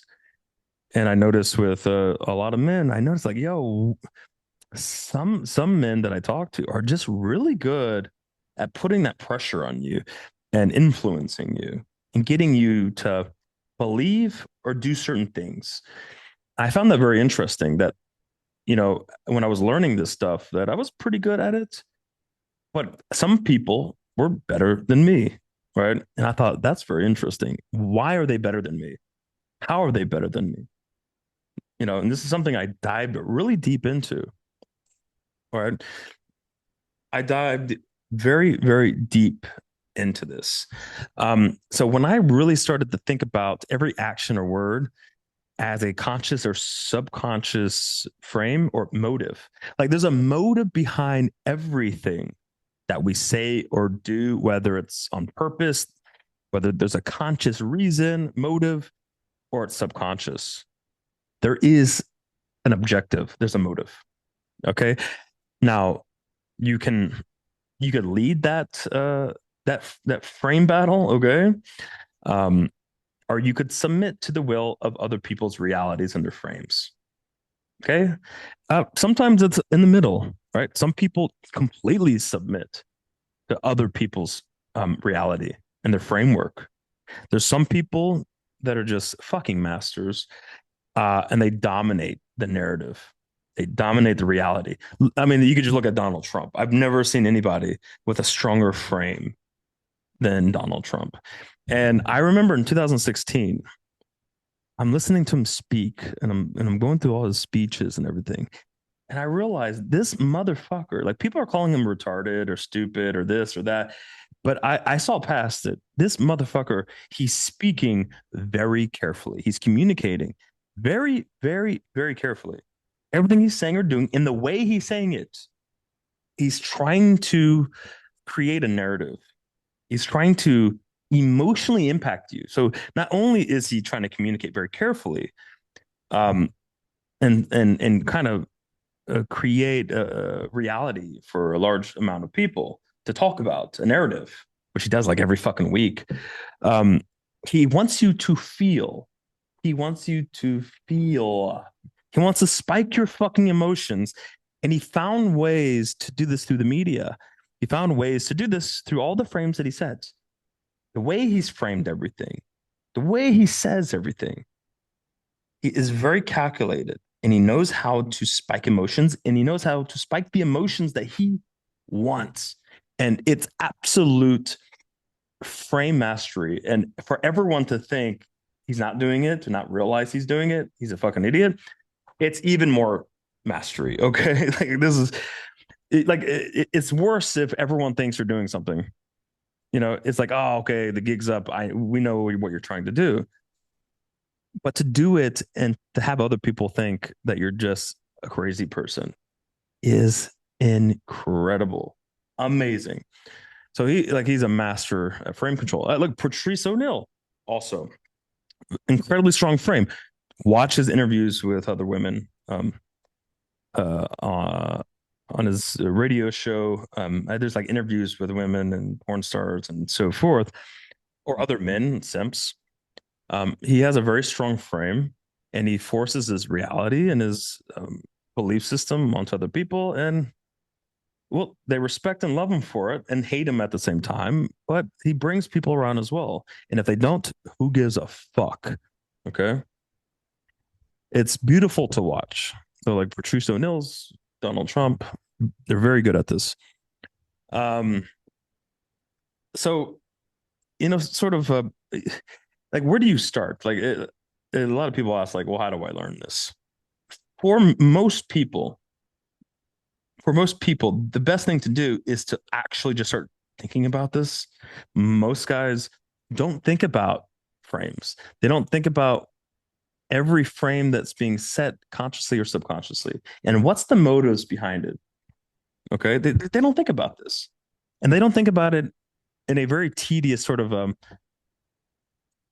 micro way, let's say, right? It's just sort of like, it's very surface level, generalized. What is going on here?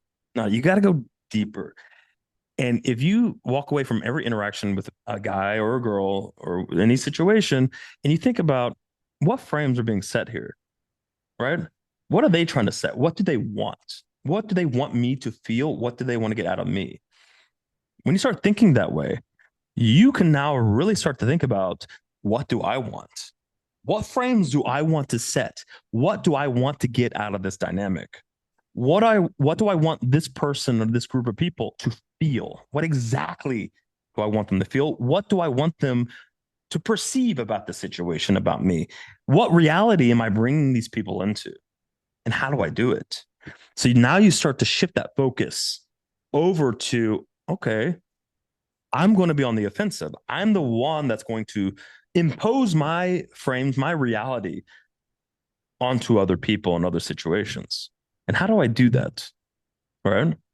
Like for what? Like Trump, his way is the way he communicates, his wording, everything. But don't know that I'm actually doing this on purpose and where I'm trying to go with this. Right? You see the media and the liberals are like, "Oh my God, what is he doing? He's trying to start a nuclear war and do." It's like you fucking retards. They're emotional. They're so emotional. They can't stop, think, compose themselves enough to actually see logically what the fuck he's trying to get, what his end goal is, right? So once you start to think about these things a lot deeply every day, motherfuckers, not one time, not 3 times in a fucking month, okay? Every fucking day. Now, when I say everyday tedious work for everything, there are certain aspects of everything I'm talking about that I went through different stages or journeys, right? So like maybe frame mastery I focus on for a short period of time where that was my main focus and so forth, right? So look, divide this up the way you can. Hyper focus on one particular aspect I'm talking about for a period of time, 30 days, 60 days, 90 days, 3 months, 4 or 5, whatever. Okay. So you figure this out. Uh, yeah. So look, women are naturally submissive. They're followers. Okay. Women will follow a man with a strong frame. In my 20 years of experience, nothing is more fucking truer. And for the men who has never experienced women following them, submitting to them in every way possible, you don't have a strong frame. Sorry, the end. You don't have a strong belief system. Okay. You don't have frame mastery. You don't have emotional mastery. But you have a weak frame. The end. That's the way it is. Having a strong frame puts them at ease, by the way. Okay. As long as they can kind of buy into your reality and what you're trying to do, and they trust you, they could let go completely and just follow. They follow. That's what you want. You're a man, right? You want to be a fucking man, or you want to resort back to the situation where you marry some fucking feminist fat fucking bitch who takes over your life and then tells you what to do every day, makes you fucking clean, right? Who has open relationships, sucks some fucking dick on the side.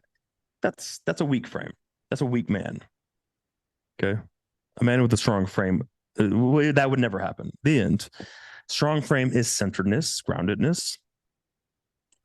Um, if you have a strong belief system, identity, a purpose, it's a lot easier to have a strong frame. If you don't have those 3 things, it's very difficult to have a strong frame. And if you don't have a strong frame, it's very difficult to be centered and grounded. Dominant frame, she is able to calibrate to your world. Yeah, like I said, safety and stability. Masculinity at its core is about creating order from chaos. Okay. Now, women live in a world of chaos, of emotions. Like it's just up and down. Like with my main girl, I could see where normally women in other situations, the other men would just be crying all over the place nonstop. I could sense it happening. It's just the way of the feminine is how women are. Their emotions are up and down, and nothing ever makes sense. Like if you ever talk to a woman when she's crying or she's upset about something, you're like, "What's going on?" She's like, "Oh, like if my girl cries or she's up and down, I ask her, what's wrong? She goes, I don't know. And I go, well, think about it. She goes, you hate me. I go, what are you talking about? Like, I don't, nothing makes sense. Okay. You gotta have a strong frame. You gotta be her rock, and emotionally composed as well. You can't be bitter or upset or I do everything. It's like, chill out. She's a fucking woman. Relax. They do this. They go up and down. Stay chill. Keep a strong frame. She'll get over it in 5 minutes. Okay. The world tests you with rejection, curveballs, emotions, pressure. Okay. You need to have a strong frame. If you lose your frame, you start reacting, right? You're not on the offensive, you're on the defensive. If you hold your frame, you start leading. It's that simple. Again, any questions around this shit, always put in the fucking chat. Yeah, okay. Signs you have a weak frame. You explain yourself too much. Okay. Which I hear a lot of you motherfuckers in your interactions. The good thing is the the members that are in this group for a good period of time, yeah, you're here for a year or so, um, you don't have this problem, right? But the newer members, the guys who aren't part of the group, they all do this. They explain themselves way too much. You seek her validation. Again, this is something that most men have. Most men have it, even if you're incredible, you're great at game. There's a level of needing a woman's validation. And really, I think freedom is when you get to the point where you don't need a woman's validation whatsoever. And I have to say, I feel like that is something that's hard to get to the level of not needing any woman's validation whatsoever. Um, I feel like that takes a long time, and that's okay. Um, Years, like 10 years. You react to her moods, not ground them. Exactly. She's moody, she's feeling this, that. You're bitter, reactive. You're playing into it instead of, yeah, finding ways to ground her emotions. And look, she'll respect that, she'll love that, and she'll be much happier in the relationship. You change your opinions to avoid conflict. This could be with women. This could be with other people. I know some of you guys have this. Some of you guys have no problem with this. Um, we try to be agreeable and avoid conflict. And I have some students that are going through this. Um, and I gave them some homework for this as well. Um, Listen, if you have a strong frame, you have a strong belief system, something that you thought about over many years with a lot of experience, you should not be changing your opinions to avoid conflict or changing your opinions for people to like you or for women to fuck you. The end. Shouldn't be like that. You let a woman's energy dictate your decisions or belief system. Exactly. First of all, women find that incredibly disgusting, incredibly pathetic, and unattractive. They may challenge your belief system or your decisions. They may even fucking push back on it hard, fucking core aggressively. But at the end of the day, they are attracted to and are drawn to and respect men that stand their ground and essentially fight for their uh, belief system. Okay. Fear controls you and how you operate. Yeah, if fear, I'm not saying you should never have fear. I'm saying fear should not always control you, your decisions, how you operate. You should face your fears and make decisions in the face of the fear if it's the right decision, the right action. That's a very important. And that's something that you have to work on all the time when these situations come up. It takes time. So like homework, establish your identity, purpose, and belief system, commit to it. Again, this is going to be important for frame control. All right. Frame mastery. You need to establish your identity, purpose, belief system, gain experience.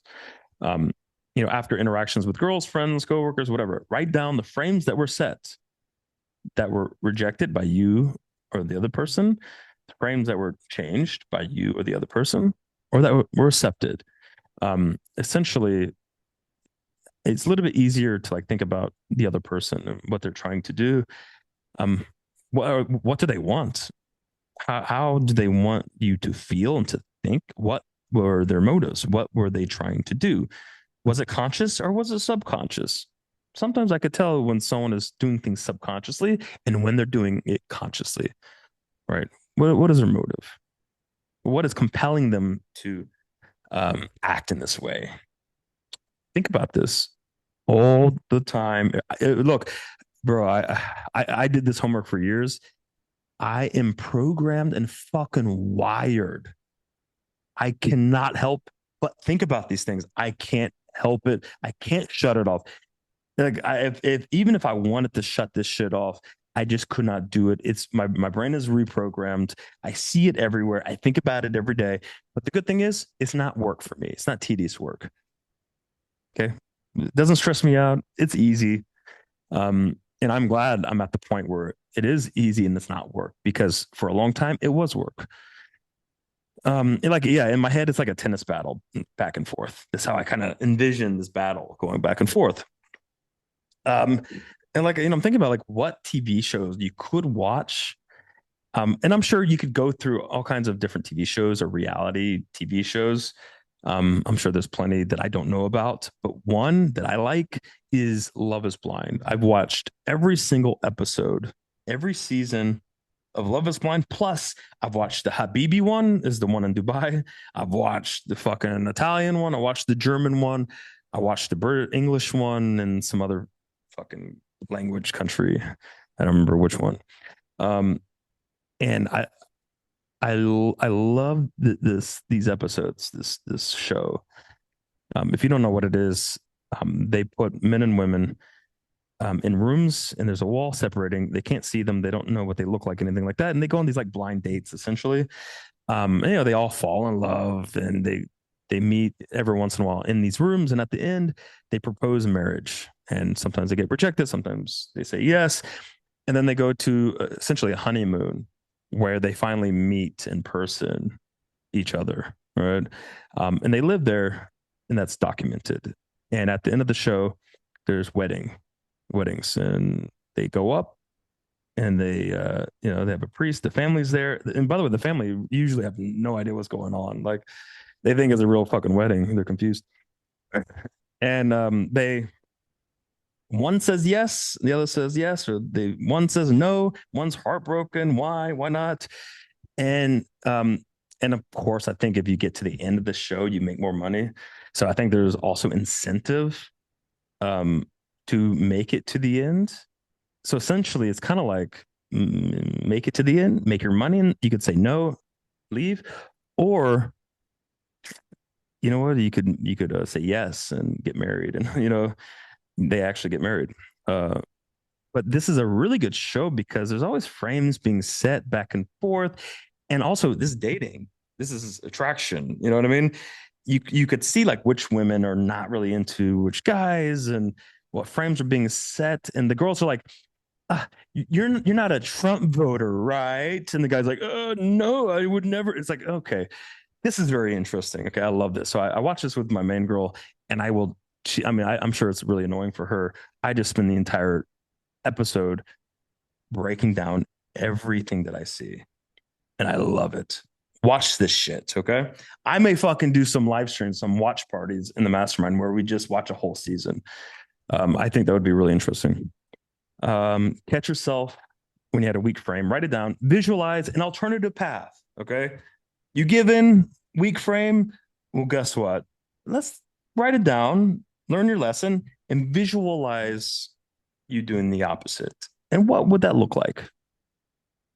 I think that's important. Thanks for the stream. I've been going up and down emotionally, and the stuff that you have so far talked about has made me start to think about how to change my behavior. Absolutely. Bro, I'm giving you guys the fucking cheat code.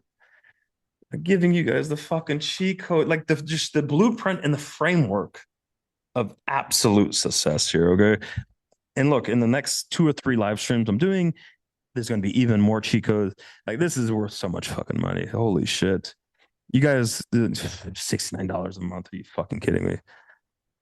My God. By the way, Dan B looked at this shit and said, you should be charging hundreds of dollars per month. Like, this is too fucking cheap. You guys don't deserve it.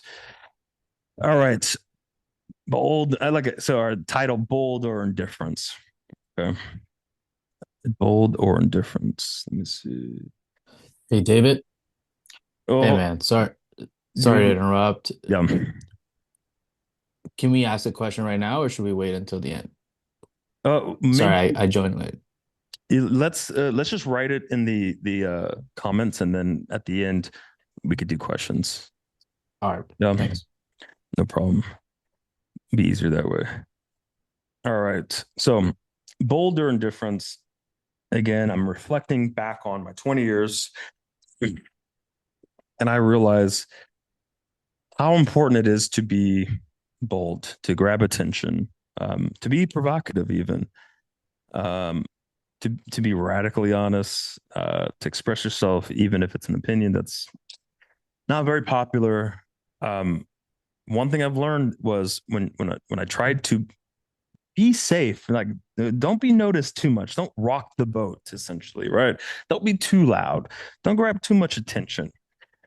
I realized, man, it's so fucking easy for women to just completely ignore you or to disrespect you. And what I found was when I experienced in my journey, my earlier days, when I experienced indifference from women or from people in general, indifference, bro, it's not good. It doesn't feel good. And you feel like a piece of shit to be so easily ignored. For girls to just kind of like listen to you, look at you, and be like, I'm not interested. This is boring. This is like, what is this? I have no interest in this whatsoever. You are so useless and so uninteresting. You have so little value to offer. I'm going to roll my eyes and just move on. Like, this is not even worth thinking about. That is the worst fucking thing. It's the worst fucking thing. I remember when I was, I remember when I was a kid, I used to watch wrestling, WWE, or it was WWF at the time. And I was watching an interview from like the president, whatever, and like how he chooses the wrestlers. And I remember in the interview, he said, look, you either have to absolutely love the wrestler or you have to absolutely fucking hate the wrestler. The fans can't be indifferent. So the wrestlers that have hate or have love are the wrestlers that I show on WWF. The ones that are in between indifferent don't last. And I thought about that and like, fuck, okay. And I started thinking about that in terms of like dating and just life in general. And I thought that fucking makes sense. That absolutely makes sense. And look, boldness is masculine energy in motion, 100%. Okay. Um, so like, look, I'm a quiet, calm introvert. This is the way that I grew up. Um, Dude, I remember in high school, I was very popular. I was one of the most popular motherfuckers in school growing up, but that's because I was a star athlete. I didn't need to be extroverted for that. Um, but I remember most people never heard me speak. A lot of my classmates never heard me talk. I just didn't have much to say. Just quiet, calm, introverted. Didn't really need a lot of friends. Um, but this really is not. It's you can be introverted and everything, but when it comes to women dating, um, even night gaming, a lot of different aspects of life, you have to be able to like kind of be a little bit more extroverted, a little bit more bold. You got to be louder, more charismatic and expressive and provocative. So that's something that I had to learn. I had to develop that part of me over many years. It's not a natural part of me.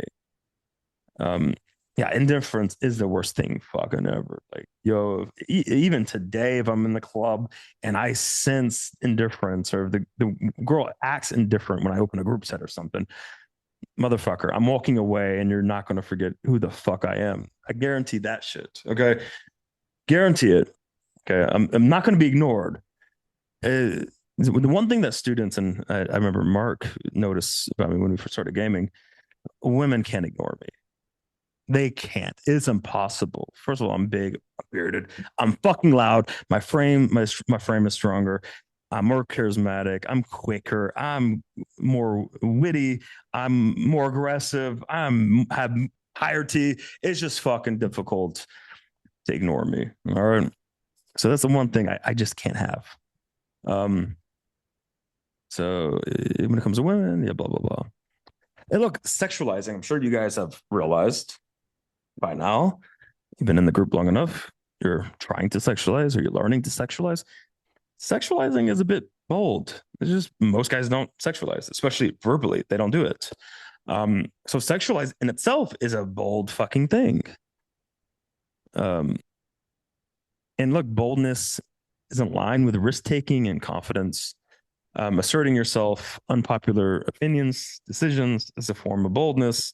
Boldness stands out. It's harder to ignore or show indifference towards, whether they hate you, whether they love you. Okay, it's going to be one of the two, but they're going to respect you. Okay, boldness requires being able to take on pressure. Okay, even potential negative consequences. Okay, but boldness is calculated risk with conviction. It's leaning forward when everyone else is holding back. Okay, be the initiator of tension of emotions. Okay, don't let's not be an NPC. Let's not be submissive. Let's not be passive. Let's try to initiate everything. Let's try to initiate the tension. Let's be the ones making other people feel something, not the other way around. Okay. Look, boldness bypasses the logical filter and goes straight to her emotional systems. Okay, that's the beautiful thing about boldness. Okay, you could imagine this, you logical IT engineers with very boring interview mode fucking approaches to approaching. When you go up and there's no boldness, it's safe, it's logical. You go, well, the girl's not into this. She's not showing any interest. There's no emotions whatsoever. Yeah, of course not. Because well, you are allowing, you're leading her, but allowing her to be in this sort of logical place. You know, she has this logical filter where she's like logically breaking down how you're just a fucking piece of shit. Okay, like you're ugly, you're fat, and you're just uninteresting. You have no value. Well, guess what? Boldness bypasses that logical filter. It goes straight to her fucking emotional systems, which is where you want to be and which is where she wants to fucking be.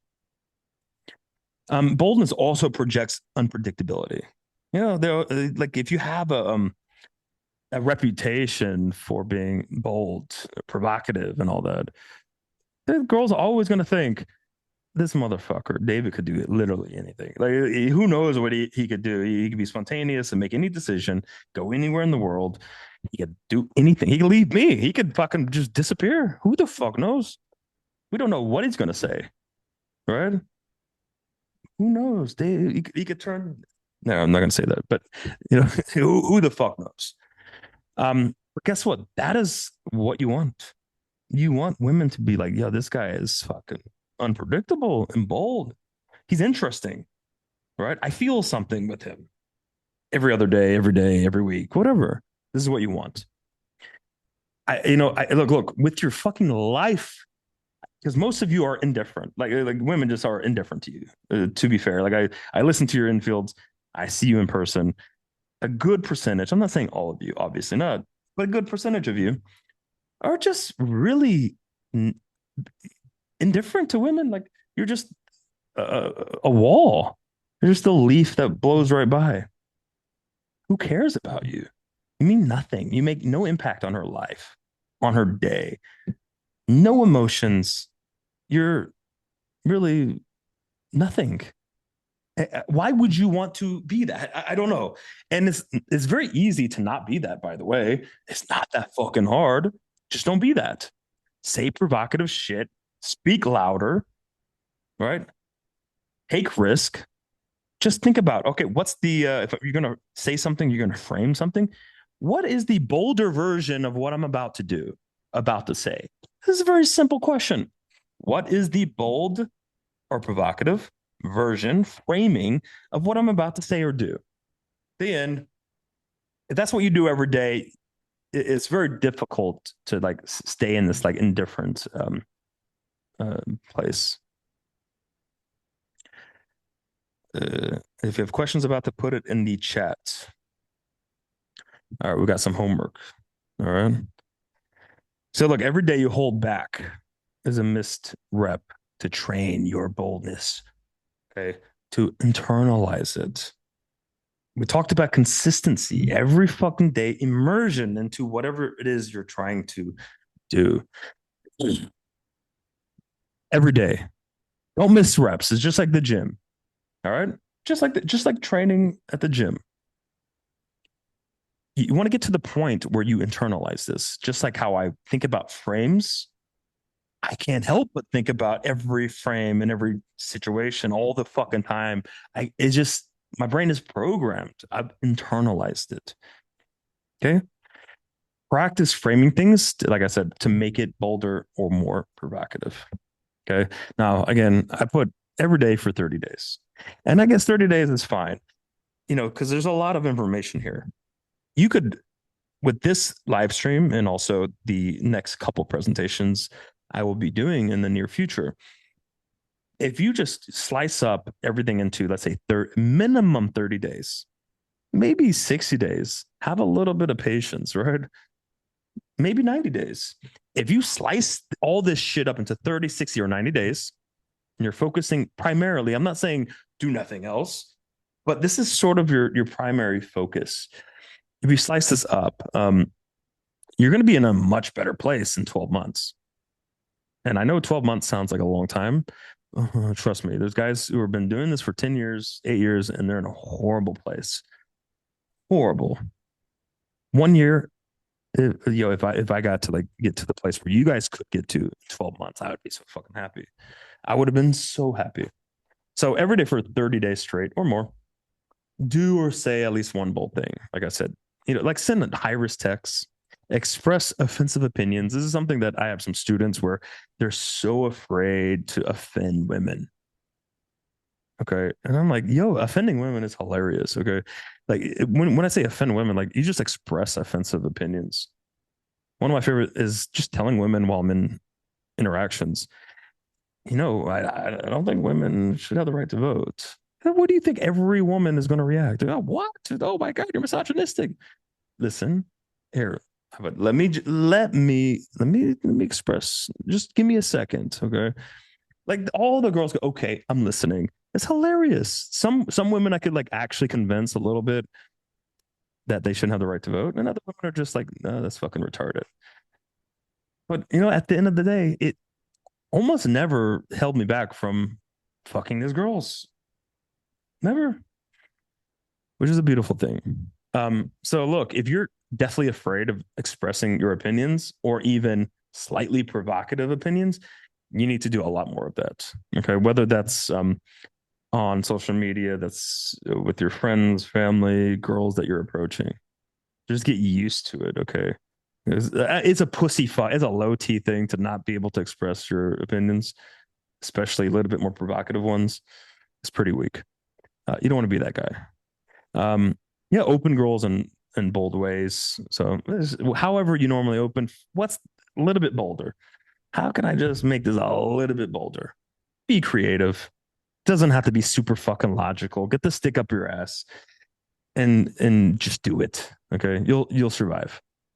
One thing I used to like to do, and I'm not saying everyone should do this, cold read women about how they love anal. I don't know. This is something I used to do. Like, what can I get away with? I'm getting away with so fucking much. Can I get away with this? The answer is yes, you can most of the time. At least I did. Go for the pull right after the approach. That's pretty fucking bold, right? Approach, give the compliment, be like, hey, you're fucking my type. I want to take you back to my place right now. Motherfuckers, if you guys could do this with absolute confidence, you will pull more than you've ever pulled before. I'm telling you. Like I've had students where I go, for 3 days, this is how we're gonna open. The motherfucker opened the first approach. pulled in fuck the first approach. The girl was like, I've been waiting for a guy to open to me like this. It just works so fucking well. Now, it doesn't work if you're super nervous, hesitating, scared. You're just really resisting inside. You don't have the right framing. Um, but it's good to practice. It's a bold thing. I'm not saying this is optimal way of approaching. I'm just saying it works sometimes. Women love it. Good practice. Yeah, like walk up to a large group of set and loudly open a girl. Guarantee the best experience of her life in front of everyone. Everyone gets to hear it. Post bold or poor. Yeah, we already did this on social media, memes or whatever. Bro, try to set up threesomes if you're gonna open like a 2 set or a 3 set or something. All right, just go up and be like, listen, you're my type, you're my type. You know what this means? That's pretty fucking bold. And guess what? It actually works out a lot more often than you think. Something that Marcus fucking used to do, and I fucking loved it. And it was genius. He would wear pink.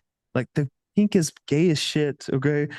Or things that would grab attention, or he would wear this like bandana. Um, I mean, he would wear things that stood out that were begging women to open and give you shit, or for men to try to roast you. He actually tried to bring that in. He tried to provoke that, and it worked fucking beautifully. Women would come up and be like, "What the fuck are you wearing pink for?" Men would come up and think they could AMOG because he's wearing pink or something, and he would demolish the AMOG in front of the fucking girl and just build so much attraction. And yo, he had so much fun doing this. I had a lot of fun watching this.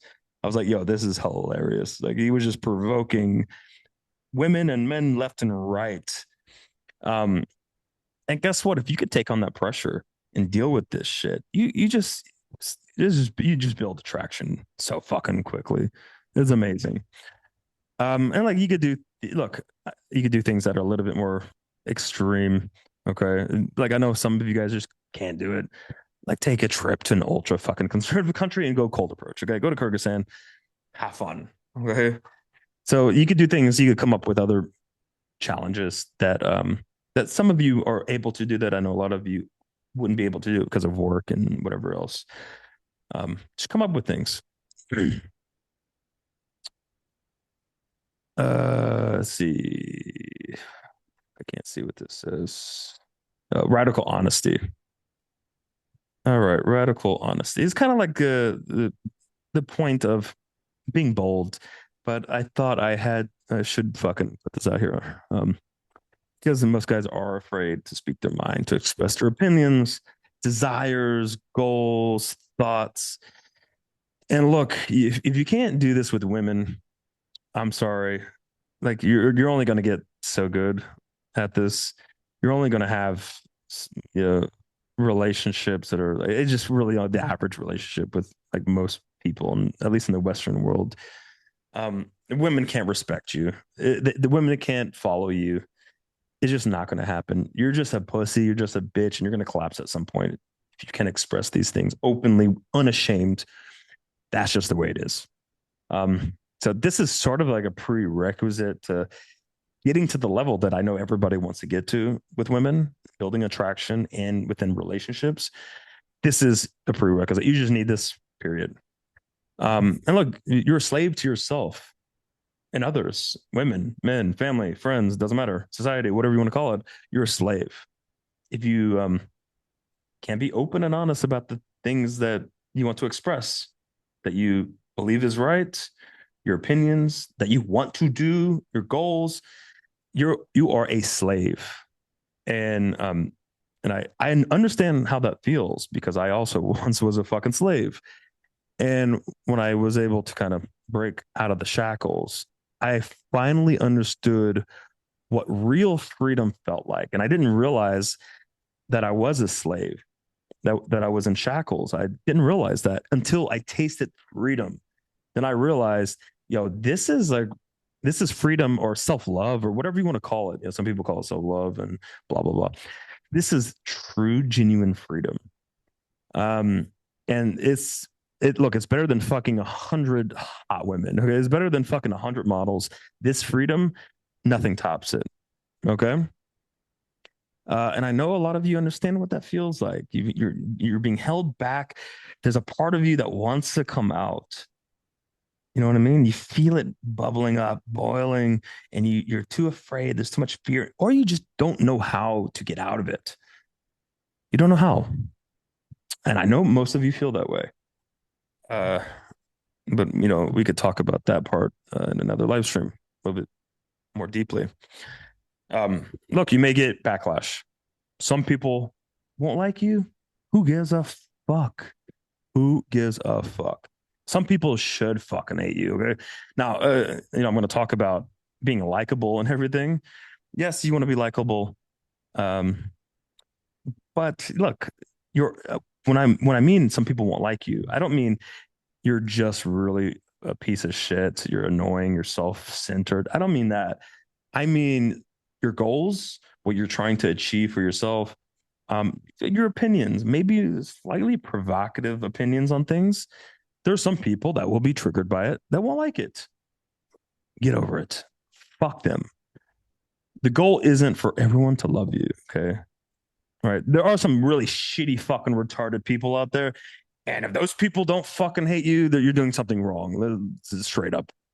But look, more people respect you, even if they, a little bit triggered.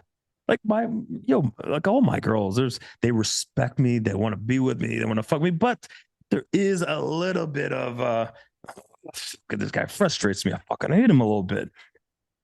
And like if your girl doesn't hate you a little bit, a little bit like this motherfucker, you're doing something wrong, and it's going to lead to absolute total destruction of the relationship. Women may not like what you're saying, but they feel secure. This is a very important fucking point. And I got so much feedback over the years from women about this. Like they verbalize this word for fucking word. They're like, you know what? You may not say things that I like. You may say things that kind of hurt, hurt to hear. The truth hurts. But I feel safe, secure, and comfortable knowing you'll bluntly say what you want and what you think and what you feel. That I feel secure and safe, that I can rely on you in that way to be consistent. And that actually builds comfort. That is comfort. That is comfort. You could do this in a 5-minute interaction, by the way, when you first meet a woman. If she gets to the point where she goes, yo, this motherfucker, you know what I mean? Like he's not going to say things that I want to hear. Okay. He's willing to lose me to kind of stand his ground on his opinions and what he wants. And that just brings respect and comfort from women. That builds attraction. Women are drawn to this. If you're like this squirrely, like I'll say anything to get your validation and love all the time, and I'll just my opinions change, is inconsistent, then they just can't trust you. They can't fully follow you and submit. They just can't do it. They can't do it. And eventually that kind of behavior will lead to a loss of a lot of respect and attraction. This also helps you train yourself to get through caring about what others think about you. I used to have this issue. I always thought other people were judging me in the worst possible way. Sort of like radical honesty, bluntness, sort of rips that band-aid right off and forces you to, handle this issue.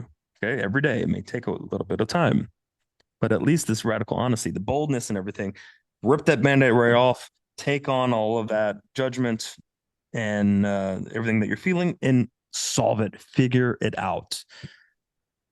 Yeah, so we got some homework. A bold homework. Yeah, the bold homework I gave you guys, and radical honesty helps you get over judgment and needing constant external validation.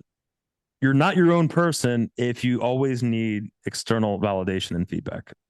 Maybe not feedback. Maybe I shouldn't say feedback. I think feedback is very good. Let's just say external validation because that will make more sense to you because we all know guys like that, especially in the group, who constantly need either external validation from women only, not from men, or from everybody. You're a slave. You're not your own person. And you won't be free until you are able to validate yourself internally. Okay. It's that simple. And we'll be able to, maybe I'll do a whole fucking live stream on that specifically. That's just a long conversation. Look, everything discussed in this presentation is part of the process of getting over judgment from others and needing external validation. Everything here, whether you see it or not, is interconnected and working together. Sort of a machine, a system, well, working together. And one thing will solve this issue, and one thing will solve the other issue, but they're all interconnected. Okay. That's why if you work on these things all together, or like I said, you have like 30 days or 60 days, 90 days, you're working on two things at a time or one thing each month. If you knock this shit out one by one, a lot of things will fall into place. Things that you're not specifically focused on, that's a big sticking point, disappear right away. It's crazy how it works. We don't know exactly what that's going to be, but guess what? If you have the system going and you're consistent, a lot of things are interconnected, working together, and you'll get over a lot of issues. Okay.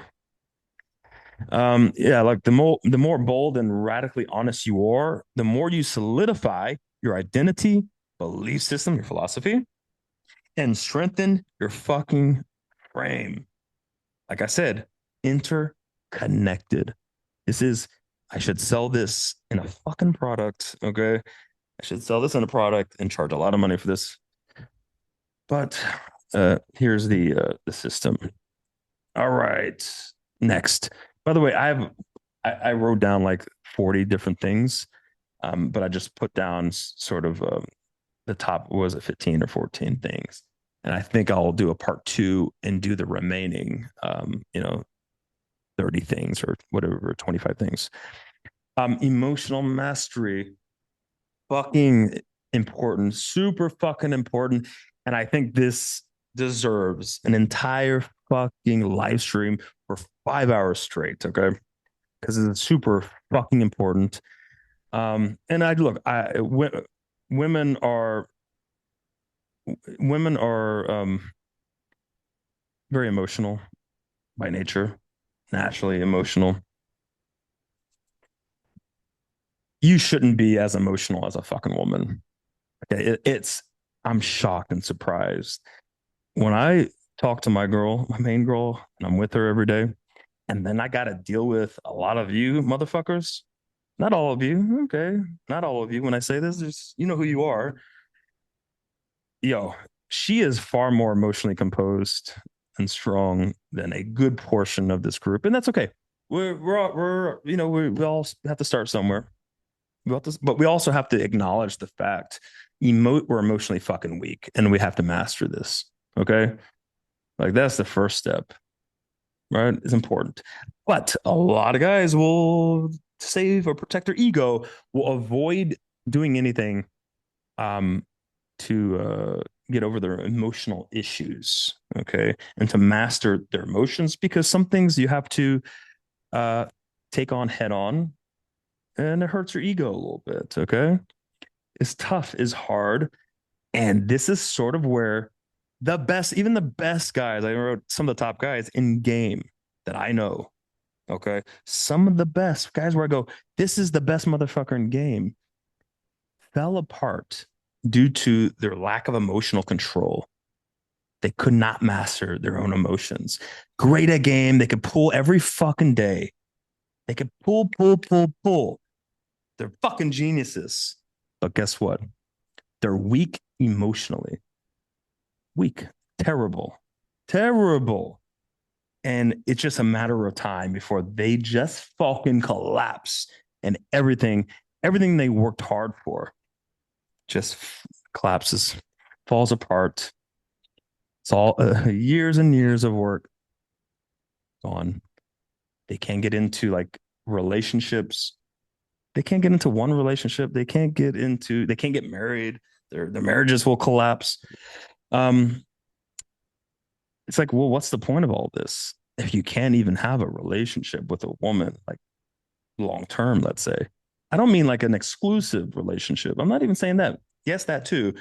I'm talking about even a, we've been, yes, yeah, I see my girl 3 times a week. I've been seeing her for 3 years.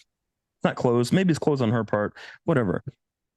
You can't even do that because the girls just get to you and you, you know, you just can't withstand the pressure, and your own ego and identity gets questioned and collapses with a little bit of pressure from one fucking woman.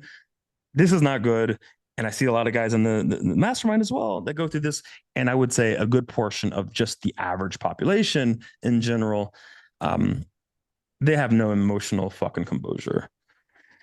So even like I said, even if the top guys you may know that have respected, even if these guys can't master their own emotions and collapse, fuck, this is something you need to focus on. Okay. And we won't be able to work on that in this live stream. That'll be another separate live stream. Yeah, like I said, like you could be great at picking up women, but absolutely fail in relationships or any longer dynamic. Women directly and indirectly test your emotional stability and composure under pressure. By the way, this is so much easier to do in a cold approach interaction.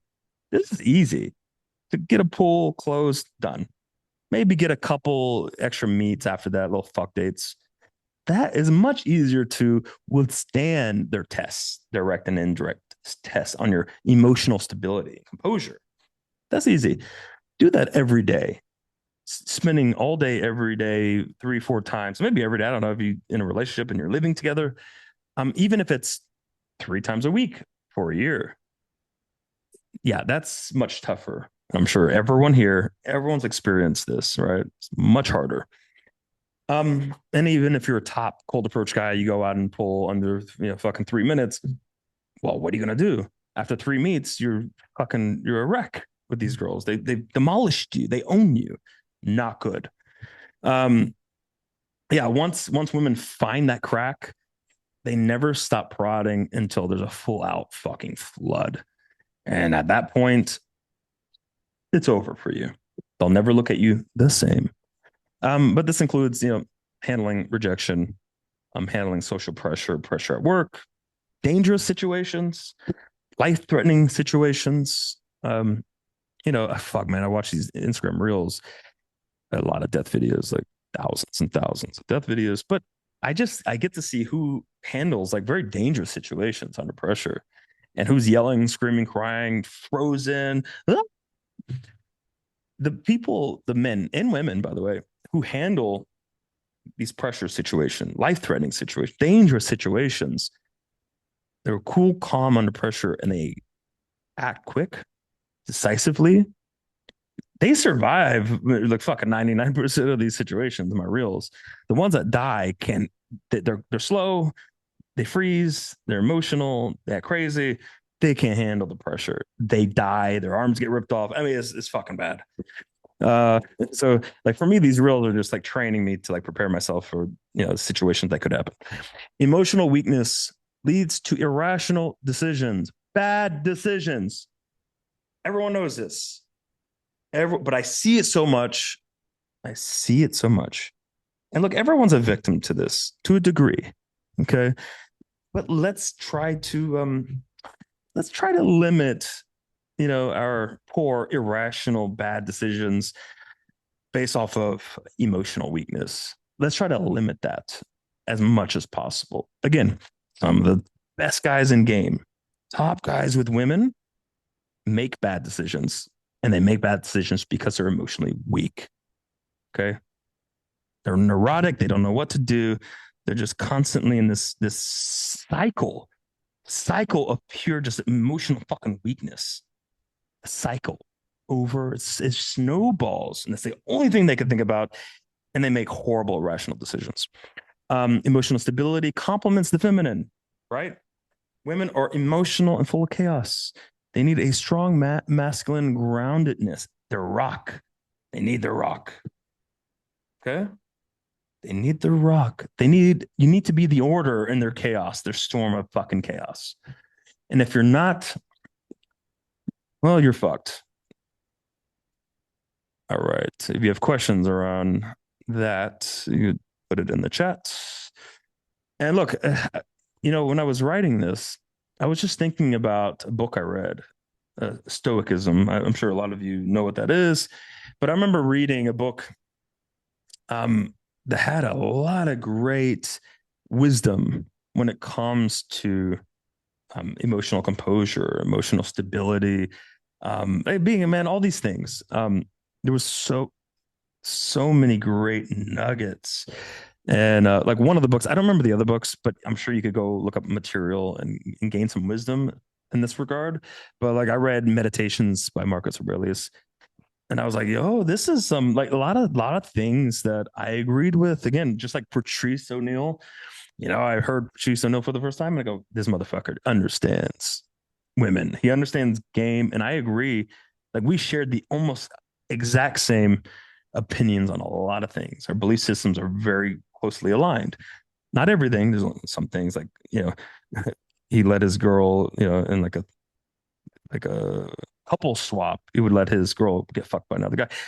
To me, I'm like, that's not necessary. I don't need my main girl to get fucked by another guy because I just set up dynamics where they're loyal to me, okay, and I go fuck other girls. It's that simple. Um, but he didn't figure that part out, and that's okay. But for the most part, genius. Marcus Aurelius, same thing when it comes to a lot of beliefs I had at the time. Maybe some things I couldn't put into words. This book was very good. So I recommend giving that a good read. And there's other material as well around this, but this is a good place to start. It's pretty basic. All right. Fuck. This is a good one. This is a very important one, obviously.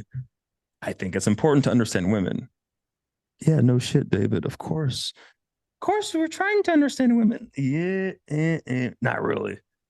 Not really. A lot of you are trying to understand women on the most surface level, like basic, generic way humanly possible, just so you could get by to potentially get some validation from women or to fuck. Okay.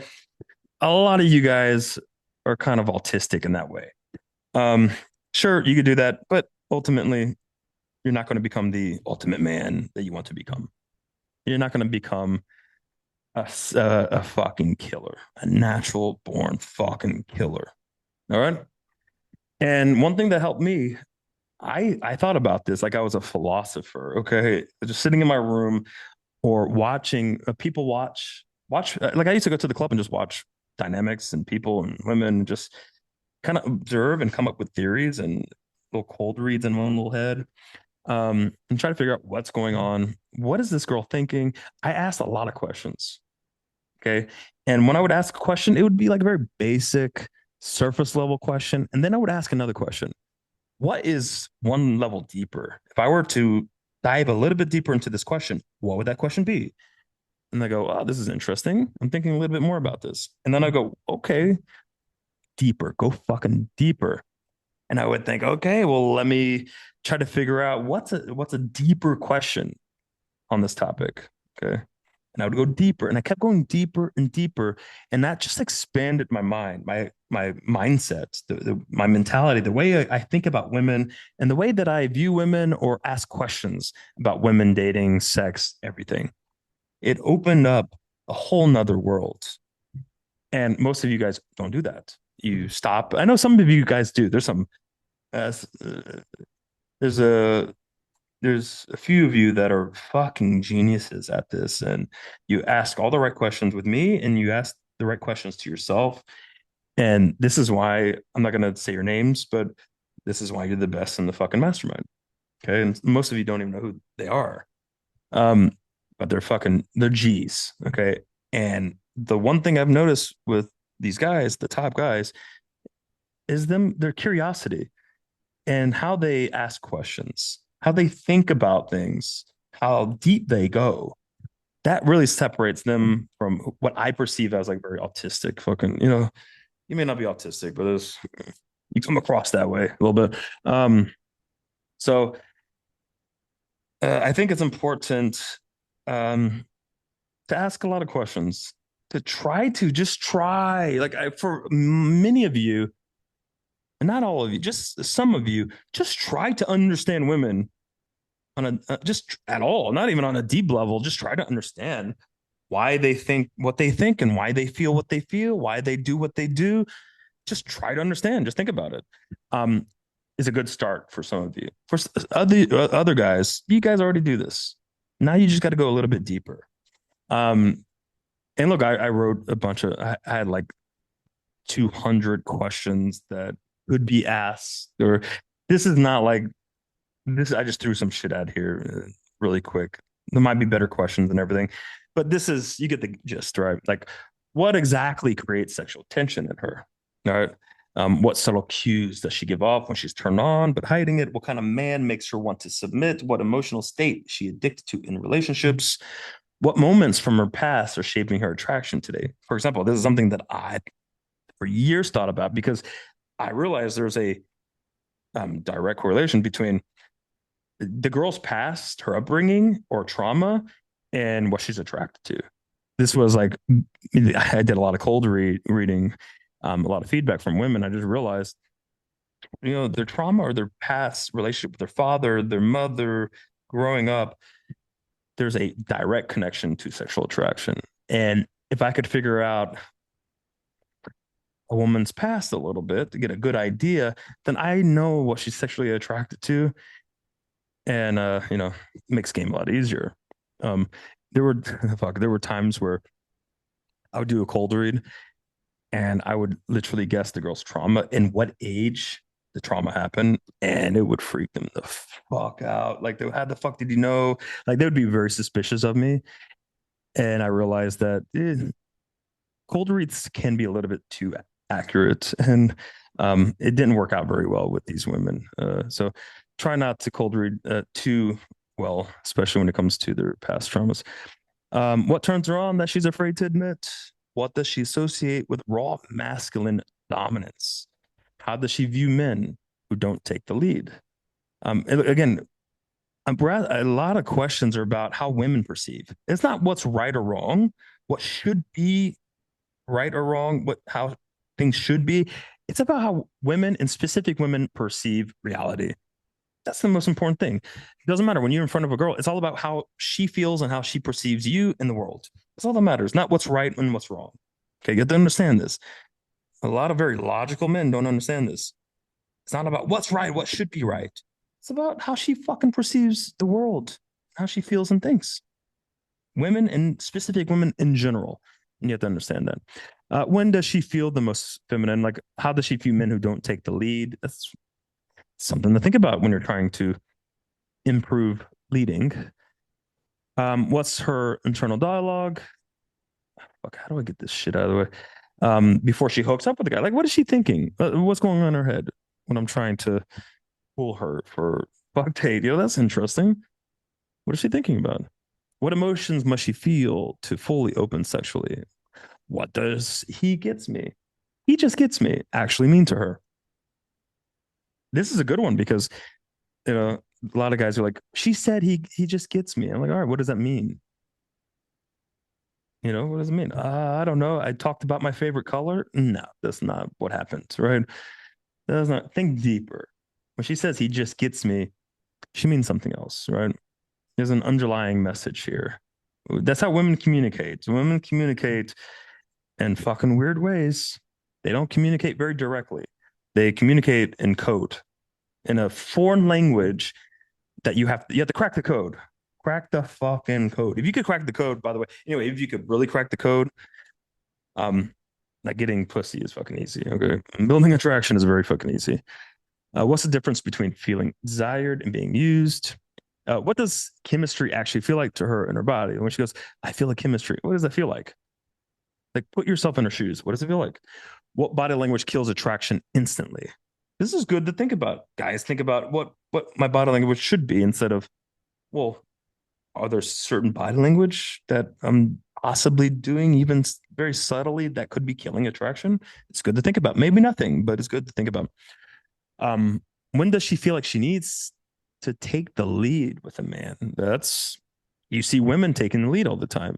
even in marriages or relationships. Well, think about that. Why is that? What we do know is women don't want to take the lead. They don't want to be dominant and assertive. They want the man to take the lead. They want to submit. They want to follow.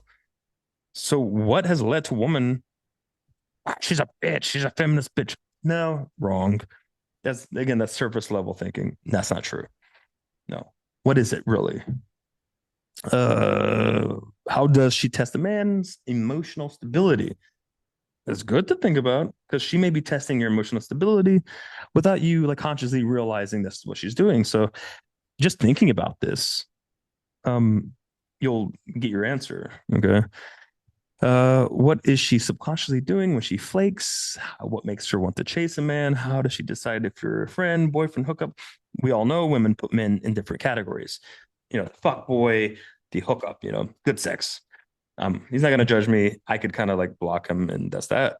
Friend zone essentially, and marriage and boyfriend material. Some women do boyfriend material, and they separate that from marriage material. Some women just put marriage and boyfriend material all in one, right? And also, what does that even mean? Why is she putting you in these categories? And that question in itself, bro, you could write down like 100 different questions just off of this one question. How does she feel when she's being emotionally led? And I actually got feedback from women on this one. It's like I know you're emotionally leading me and manipulating me, but I enjoy it. It's exciting because I know, well, I'm happy. Life is good, and I know your intentions are good for me. So I know you're doing it, but I like it. It's like, what the fuck? The first time a woman said that to me, I was like, what the fuck, really? How many of my girls feel that way? And I did a whole fucking survey. Apparently, like, I don't know, 80% of, like I think 10% said, no, you're not emotionally manipulative. But most of them said, yeah, you are, but I love it. I'm like, all right, cool. That's great insight into women, I think, because that's kind of like counter, you know, intuitive since society and women tell you otherwise. And there's a whole bunch of what fears hold her back from expressing her sexuality. What's her most common sexual frustrations with men? What makes her feel safe when being dominated? What makes her respect a man more after sex? It goes on and on and on. You could do thousands of these questions, and you should be doing it over many years. Uh, what part of her personality turns on? All right, more questions. All right, more questions again.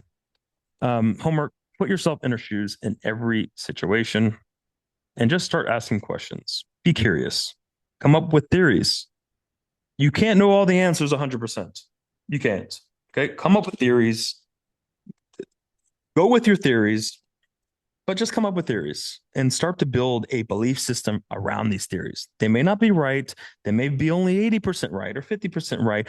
They may change the next day when more information, more data comes about, when you have more reference experience. But let's start building theories and a belief system. Okay. And you got to ask questions. If you're not doing that, then you're just fucking retarded. How about that? Okay. And you're probably an insult. Let's see. Okay. Like everybody knows this one.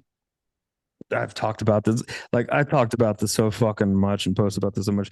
I'm not even going to get into this very much. Testosterone fucking matters. We all know this. I've, look, growing up, I've always been naturally high T, like to the point where doctors think I'm on like steroids or testosterone. And doctors always say, "What are you taking? What are you taking?" I'm not taking anything. This is the way I am. Okay. I'm naturally high T. Now, I've been very dangerously low T when I lost a lot, when I gained a lot of weight and I started losing a lot of weight and I was eating like fucking 1,200 calories, 1,500 calories for months and months and months straight. Yo, that shit tanked. It fucked up my hormones. My testosterone went down to fucking nothing. And then I built it up, built it up, built it up, built it up. So I've been on the spectrum of testosterone, gaming from critically low to massively steroidal fucking high testosterone and everything in between. And I could tell you, motherfuckers, and I know you guys heard this before, but there's a few new members. it fucking makes a difference. It makes a difference. When I was low T, I could not make eye contact. I was walking around going, what the fuck? Why can't I maintain eye contact with anybody? I'm looking down. Fuck that shit. Bro, that was when I realized I couldn't maintain eye contact when my T was really low, when I was eating very, very, very little calories. Yo, I increased my calories right away. And I dropped that shit. Boom, right away. Not doing this. Sex drive. You have low sex drive. If you could even get hard, you're like 50% hard. Nah, sucks. You can't last long. I mean, it's just fucking garbage. Sex is garbage. You, I don't know. When you're low T, you're not really a sexual object. I just look at your low T friends. Okay, just look at your low T friends or low T members. Do they come across as like sexual beings? Do they have any sexual charisma or like sexual ambitions? Or is it like kind of like a weird autistic, like logical endeavor into seduction, but without the seduction or the sex? It's fucking weird. Okay. And I see this consistently where guys just like completely omit sex and seduction. And it's just super logical. I noticed they're just low T. Dude, just fucking low T. Just increase your fucking testosterone. Okay. Now, going from low T to like average is huge. But going from average to the higher levels, which is, I understand, very hard to get to, but very possible. Also massive. Like you start going past average levels of T, you get up to that high levels. A lot of your sticking points will just disappear, motherfucker. Like eye contact, going after what you want, uh, feeling sexual. Like when my T is at my normal, very, very high levels, sometimes I don't even think, I can't think in interactions. I can't fucking think. I'm just a fucking predator. I see a girl, I go up, I'm in their fucking face. Sometimes I'm a little bit too intense and I just boom, boom, boom, boom, make it fucking happen. I want to fuck. And that's when my levels are like super, super high. Like it's a big fucking difference. If you're like, oh, I can't approach, I don't know. It's like, yeah, your T might be a little bit low. So let's try to optimize and maximize our testosterone or hormones. Okay, do everything possible. Okay, sleep. I realized after like years of horrible sleep, when I finally got like a week of good sleep, I realized what I was missing for a long time, and I got a BPAP machine and everything. So like sleep matters. If you're younger, you could get away with less sleep. But when you're at my age, definitely not. Like fucking eat clean, eat healthy, fucking eat lots of protein. There's a big difference between eating a lot of protein and eating little protein. I've noticed. I've experimented with this shit so much over the years. Eating meat is a massive difference between eating steak every day and eating some meat sometimes. Isn't that simple? It's a huge fucking difference. No sugars, whatever. I don't need to give you guys a lesson on diet. You could figure this out. And you probably, most of you are fucking ripped and jacked and like you have a six pack. So a lot of you know this already, but there's a lot of you who are very skinny fat and you have low T and you're just pieces of shit. So something to consider. And this is like my biggest sticking point over the fucking years is just bad sleep, fucking bad diet, not exercising. It just SMV and health was my sticking point. And this is the journey that I am on right now. I've been lifting every fucking day. I've gotten really fucking strong. So this is sort of my journey where my sticking point is, where is to get as high SMV as possible. Now, just because I did all of this, I didn't do all of this at my weight, current weight. But I did all of this around 220, 230 pounds just because I could do it, just because I could run some game at 260 successfully. Look, I've been doing this for 20 years. So don't think you could do it. Increase your S&V, get into fucking shape, lift. And by the way, lifting, your T goes up, you feel more powerful, and you're stronger. Get fucking stronger, okay? Compete. Boxing. Like I'm doing some boxing, some kickboxing right now with the lifting. If you could do sports, I played basketball, do a lot of competitive sports, just do fucking sports. Compete with other fucking men in some way. Okay. Compete with other men, not on video games. All right.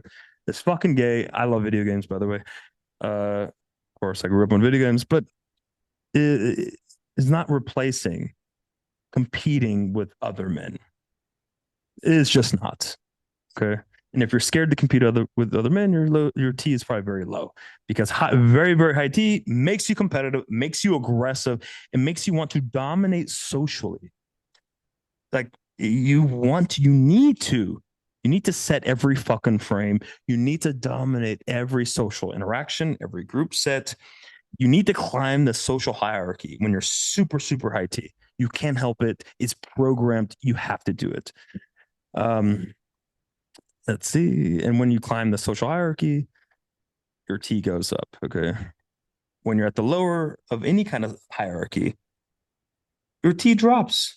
It's like that with chimpanzees and other animals. It's like that with humans. More confidence, of course, higher sex drive, less anxiety, more risk taking.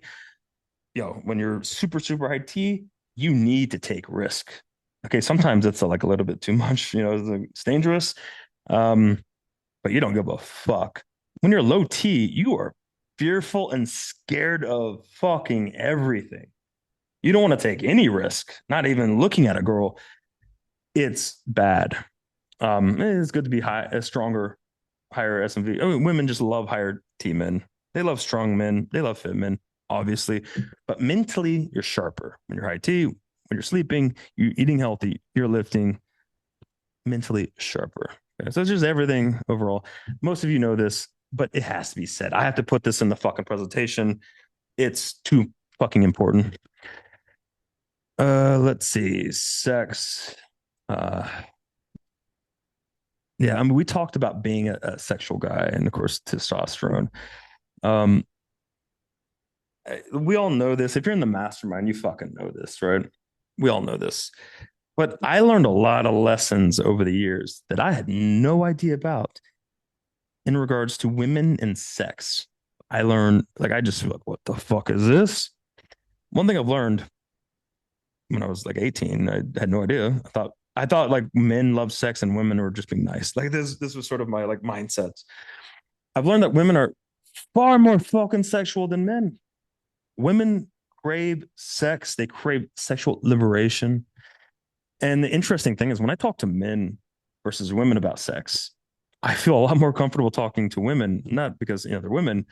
It's just women seem far more fucking confident, natural, experienced, open about sex, whereas a lot of men just come off like weird and awkward and creepy, nervous. I don't know. It's just fucking like there's a gap here.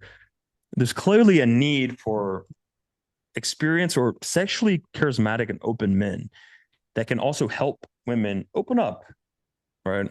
And turn them on, give them some incredible experiences. There's a clear, huge gap. And I think me being able to sexualize interactions and openly sexualize and sexualize in a way that I sound competent and I have like sexual authority, and I'm non-judgmental, that is such a huge fucking value because most guys don't do that. The end, they don't. So when I go up and I sexualize, women go, "Oh my god, this is so refreshing. This is what I needed. This is like I hit the jackpot." Um, there's a gap here between just the average woman who's like yearning for this and men that are able to give it to them.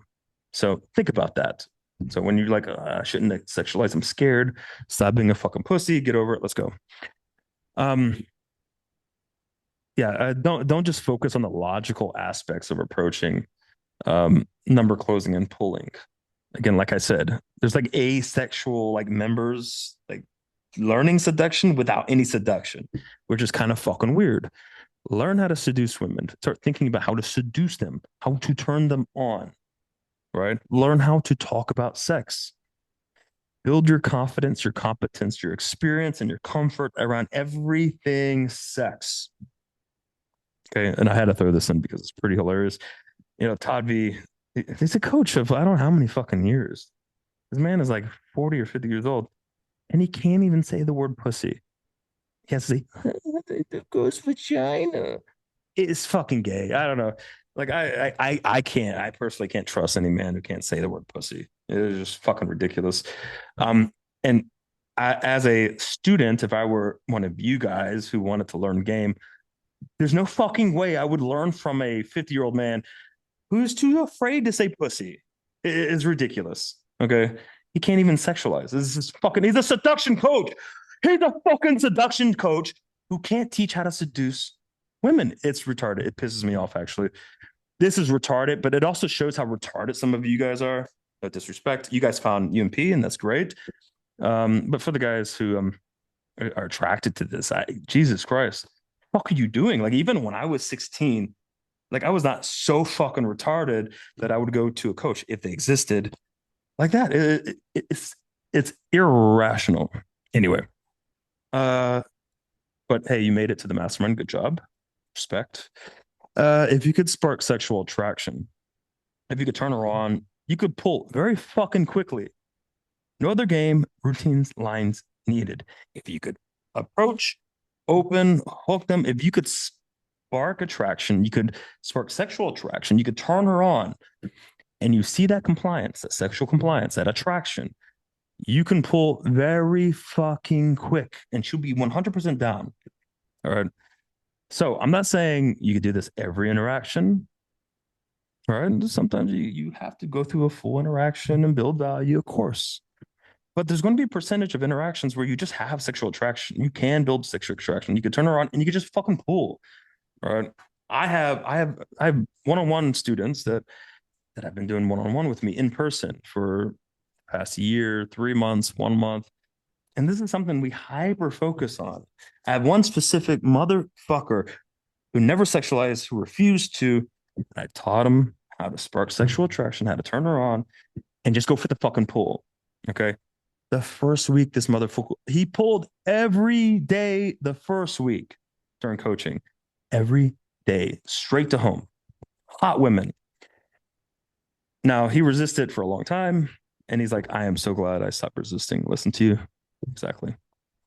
Get your T checked, of course. Look, start researching sex, BDSM, read about female fantasies. In the mastermind, there's a shit ton of information, but you could also use external sources to learn about sex and things that women are thinking about, that are turned on with, and whatever. You got it. And I think one little thing that I used to do, used to tell some students, like, I would ask students, like, all right, you see that girl? What do you see? And it's fuck too often. It was just gay. I don't know. It was just fucking like, yo, it's a hot fucking girl with a nice ass and great tits, and you're over here. Oh, well, I don't know. Just, I'm not saying view women in like a only in a sexual way, but women want you to view them in a sexual way to a degree. Let's put it that way. Okay. Like, I don't know. Like, my main girl, if I stopped viewing her in a sexual way, she would cry. I don't know. She would be devastated. She'd be depressed. And it's fucking weird to not do that. I don't know. So I would just look at girls and be thinking, what is this girl into? A girl walk down the street, a girl in the club. Like, what is she into? Oh, I could tell this girl loves deep throating and getting fucked in the ass. Like, I'm just thinking about the worst fucking shit, the most disgusting shit women are into.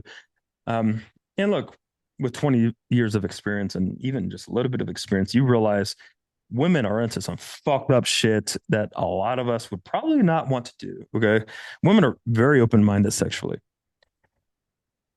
And there's no way you could participate or open them up and ever find out these things if you're just like a weird, asexual, autistic person, guy. Just not gonna happen.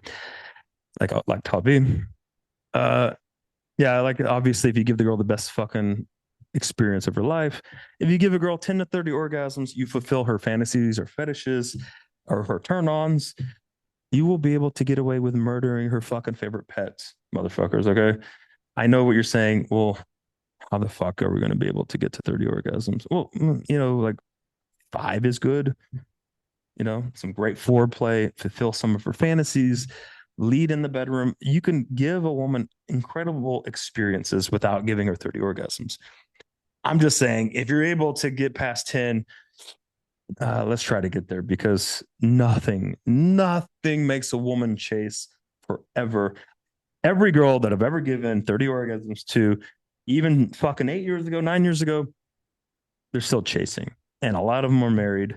They never stop chasing. They think about you. They send messages about, oh, do you remember that one time I got like 30 orgasms? You fucked my ass and blah, blah, blah. They never stop thinking about this. And they try to meet up with you, even if they have a husband, they're in a relationship. Um, you're essentially just destroying their future relationships, unfortunately. But what are you going to do? Okay, not give them 30 orgasms or the best experience of their life? Uh, you want to be that guy. You don't want to be the guy who marries that girl, right? Which most guys, the average guy, is marrying a woman and they are not the woman's first option. It's that simple. They're the second, third, fourth, fifth, sixth, seventh. And oftentimes when they cheat is with who? The ex fuck boy that they had a casual thing with, right? You saw these street interviews with the women are like, oh, the best sex I ever had was my ex, or it was like this particular guy who was in jail, whatever. But it's never the husband. Don't don't be that husband, okay?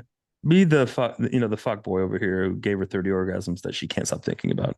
You got to be one or the other. Which one do you choose? Um, and look, and if she's the one you eventually pick to settle down with, she will be very, very, very grateful and very, very respectful. Okay. As long as you're continue giving her these experiences and you don't act like a bitch and start crying in front of her and you lose your frame. Okay. As long as you're doing all the right things, you will have a very happy relationship for the rest of your life. All right. What do we have here? Okay. Last slide. I was going to end it on sex. And then just, fuck, something was bothering me so much. And gratefulness just kept popping up. Like, just, being unlikable or being likable, being value leeches, taking is a very common thing in the community. I'm not going to say in this group, but let's say in the community. A lot of guys are very fucking ungrateful, very ungrateful, just in general. Maybe to coaches, to other wings, to their friends, to the family, just in general. They're just very ungrateful people. And they take. It's all about them. They're self-centered. It's quite fucking disgusting, really. Um, and ultimately, it's one thing that I learn, as I get older, is that the more grateful I am, the more that I give. It could be charity or not charity. It could be like everyday type of shit. It could be with friends. It could be with family. The more I give, and it could be money, not money. It doesn't matter. The more that I give, it could be value. It could be not value. It could just be doing nice things for family members, friends, random people, or just show appreciation for people that give you things, that give you value, right? That are generous. Be generous. The more I do that, the happier I am, the more satisfied I am with myself and in life. Okay. And this is something that you have to learn, especially if you're very young, because it's always me, me, me, me, me, me, me, me, me, me, me. What about me? What about me? I think about me, think about me, think about me. Everything's about me all the fucking time. They're so grateful. Like there are motherfuckers that I have mentored for years that would be nothing without me. Okay. Nothing that I mentored for years. And there's no gratefulness. There's no thank you. There's nothing at all. It's like you would know nothing. You would be in your parents' fucking basement right now, and I did it for free. So it's like, man, these people are just ungrateful. But ultimately, what you will learn with these people, they're unhappy with life. They're unhappy with themselves. They're in shambles, and now you start to feel really bad for them. But at the end of the day, you don't want to be around these people. Okay, these people are unlikable. You don't want to be around them. So don't be that guy. Practice gratefulness. Try to be likable. Now, I'm not saying seek validation. I'm not saying that. When I say be likable to people that are giving you value. that are treating you with respect, right? Just be fair and be likable. Give. Sometimes just do nice things, give without expecting anything in return. I understand like transitional value and everything, but every once in a while, just give and don't expect anything in return. I do this all the fucking time. If you've been in the mastermind for a long time, I do this. I've been in this for a long time with mastermind members. You guys don't pay me anything, you pay me fucking nothing, pretty much. But there's a lot of guys that I help and not charge, and I've done it so many times for years, in depth. And a lot of you are very grateful. And I do appreciate that. There's some guys who actually sent me a message the other day. They were very grateful. You didn't have to help me. You did it for free. Helped me for months. It must have been annoying. Thank you very much. I appreciate that. Like just appreciation and gratefulness makes other people want to give even more. That makes them want to be around you even more. So what I'm trying to say is this is good for your own happiness in life, like life satisfaction. And there's some like studies. I actually looked up some studies about this. There are studies that show people that give charity that are gracious, that give, they're happier. Plain and simple, much happier. They're happier with themselves and in life. Um, and if you are that person, you need to reflect a little bit and change. You can change. Think about, are you likable? Are you fair? Are you just trying? Are you like some Indian guy, trying to just fucking constantly like, yeah, I know you gave me so much value, David, for years and mostly for free. Can I get a coaching call and get 80% off? Like, motherfucker, you make like $300,000 a month and you're trying to bargain with me. It is unbelievable. Like you're already getting a great deal. So, but there are other people like that aren't Indian. So just think about that. Are you likable at all? Like, do other people like you? Do you have friends and people around you that find you likable, enjoyable to be around? Do you give any value to anybody? Right? It's a good question to fucking ask. And I think a lot of you will find out you're very ungrateful people, right? Very ungrateful. And there's a reason you don't have a lot of friends and women don't like you. I think in general, you might be unlikable. You're a taker, you're a leech. Now, I'm not directing this. I know 90% of you, you're great. Okay. But there's a percentage of you that are like this. And I see this in the community quite often. So this is something to really think about. I know it's hard to imagine if you're so self-centered and ungrateful, that giving and being grateful is going to make you happier, but just give it a shot. Anyway, that's the end. All right. Holy shit, did I just talk for 4 hours? Whoa, motherfuckers, you know how I feel.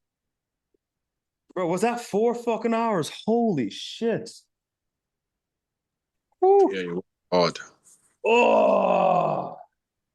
That's the great thing about having higher T levels. Okay, you just have too much energy. Woo.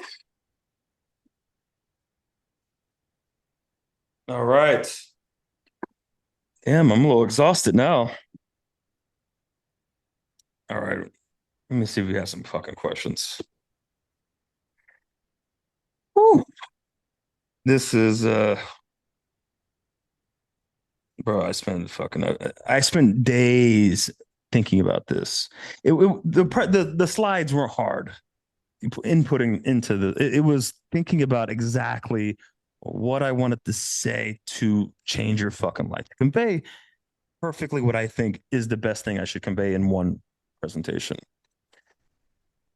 And there's got to be a few more because it's not enough time. Life altering for best presentation of my life. Honestly, I appreciate that. I really appreciate that. I put a lot of work into this, really thinking about this. All right, let's see. There's a lot of questions, huh? If you have any more questions, just drop it in the chat and maybe I'll call on you. Let's see. Holy shit, there's a lot. Would you share the slides in the group? Yeah. Fuck, bro. I don't know how to share the slides, but because I'm working with a new program, so I'll figure out how to share the slides and post it in the forum in the mastermind. Thanks for the stream. I've been going up and down emotionally, and the stuff that you have so far talked about has made me start to think about how to change my behavior. Absolutely. And look, this isn't like everything. This isn't like a step by step, exact, precise for the next fucking 10 years action plan, right? For 99.99% of you, just thinking about this and trying something. Okay. And I gave you a little bit of homework, a little bit to think about. Just thinking about it is going to go a long ways. And just start taking action and being consistent is going to go a long way. Okay. And look, a lot of the remaining shit you're going to figure out, and some of the stuff you can't figure out, you could just ask me. Can you talk about situations where you had a man? There's a situation where a girl is genuine pissed and going back and forth with you, especially Russian girls. Oh, fuck. Uh, Especially, oh, fucking, yeah, Russian girls, huh? Yeah, that was my question, David. Uh, Essentially, this was during when you were talking about bold versus indifference.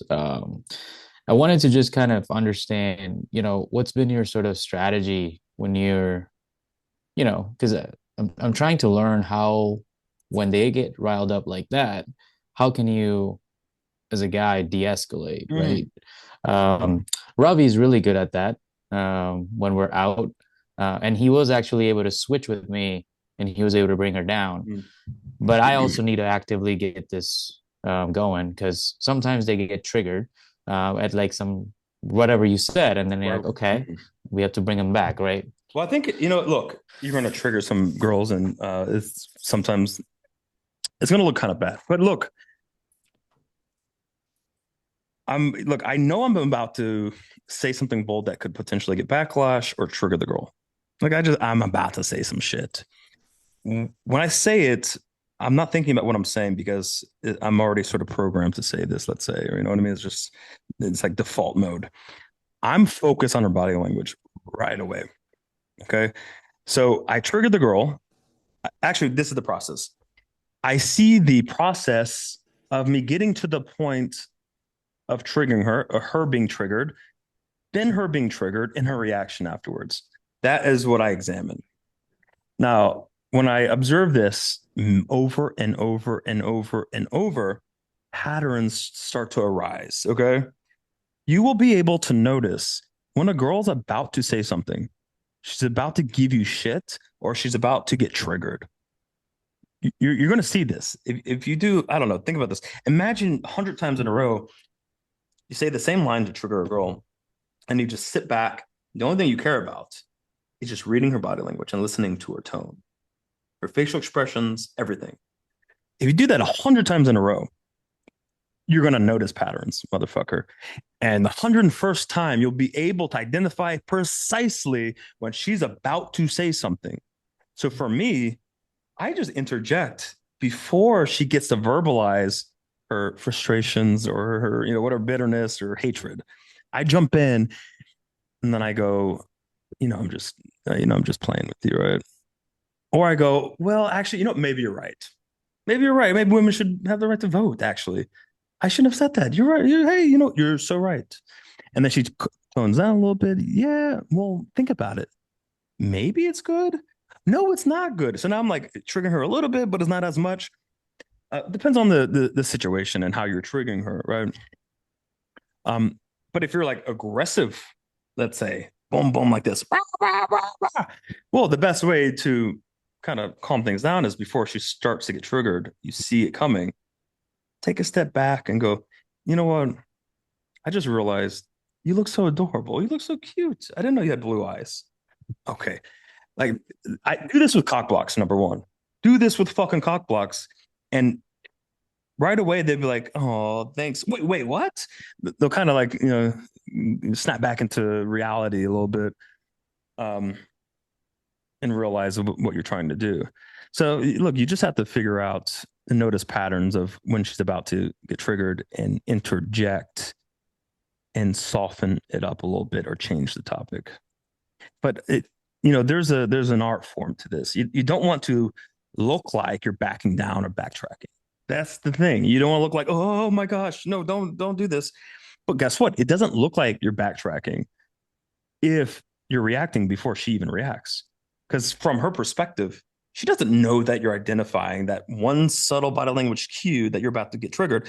For her, it never happened, right? It never happened. So you never backtracked. But you got to pay attention to the framing and the tone and your body language and make sure you don't look like you're backing down like a bitch. All right. You got to find like confident, smooth ways to transition or to change the subject or change your tone or just be a little bit more charming and likable. Now, you said, especially with Russian girls, I mean, one thing I've learned is you could go a lot harder with Russian girls than Ukrainian girls, but Russian girls, you could be a little bit harder, more direct, more aggressive, I guess you could say, with your body language, your tonality, your eye contact, everything, and get away with it. I also notice is sometimes the Russian girls will look like they fucking hate you. Like their body language is different from what like an American girl would be. Like American women will kind of show cues. You could like notice the patterns with American girls. But if you're not really familiar with the body language of Russian women, like even my main girl, like she's got different body language and she's a little bit more logical. So like nuance, they don't understand nuance so much. Or if I'm a little bit witty, they don't really get it. So if you're trying to make a joke or make a very smart, witty point, a lot of Russian or Russian speaking people, they won't get it. They will take things literally. Okay. Like my girl took something literally yesterday, right? Um, and I was like, I was trying to teach her nuance. Like this is my joke structure, and this is, but that's just Russian speaking people.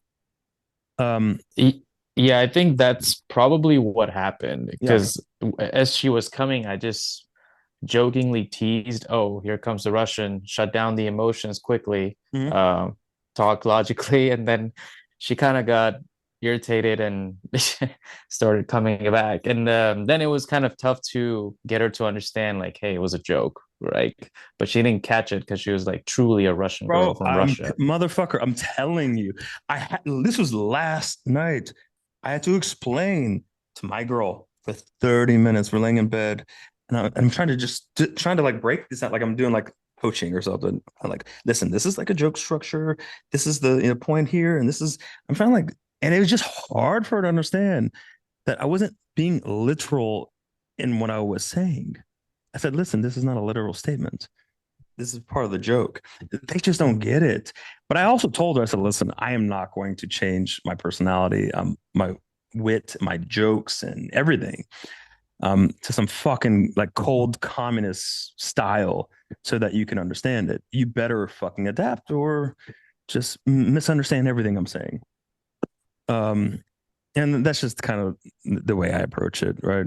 I'm not going to turn, I'm not going to change my game or the way I communicate fully or my personality to adjust to fucking like fucking communists, right? Um, but with the Russian girls, look, they're going to look like they hate you.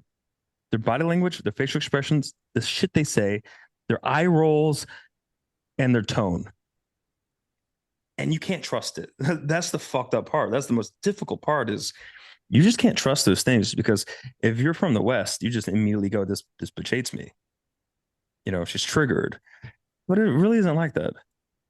And you kind of have to ignore that. Like we talk about reading body language and everything.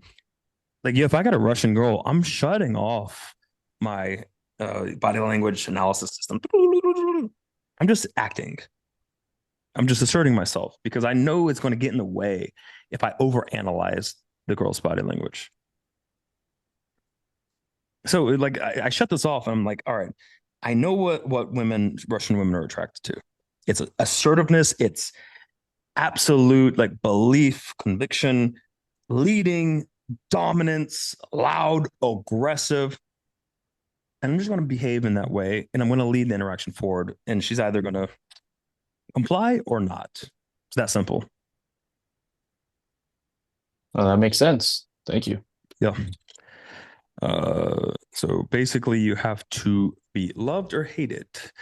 Yeah, I mean, it's fine to have people who don't like you. Yeah, it's fine. Like, I mean, look, I have people that hate me that I'm just nice to. I don't know. It's just weird. There's some people feel like, this person's talking shit. They hate you. I go, why?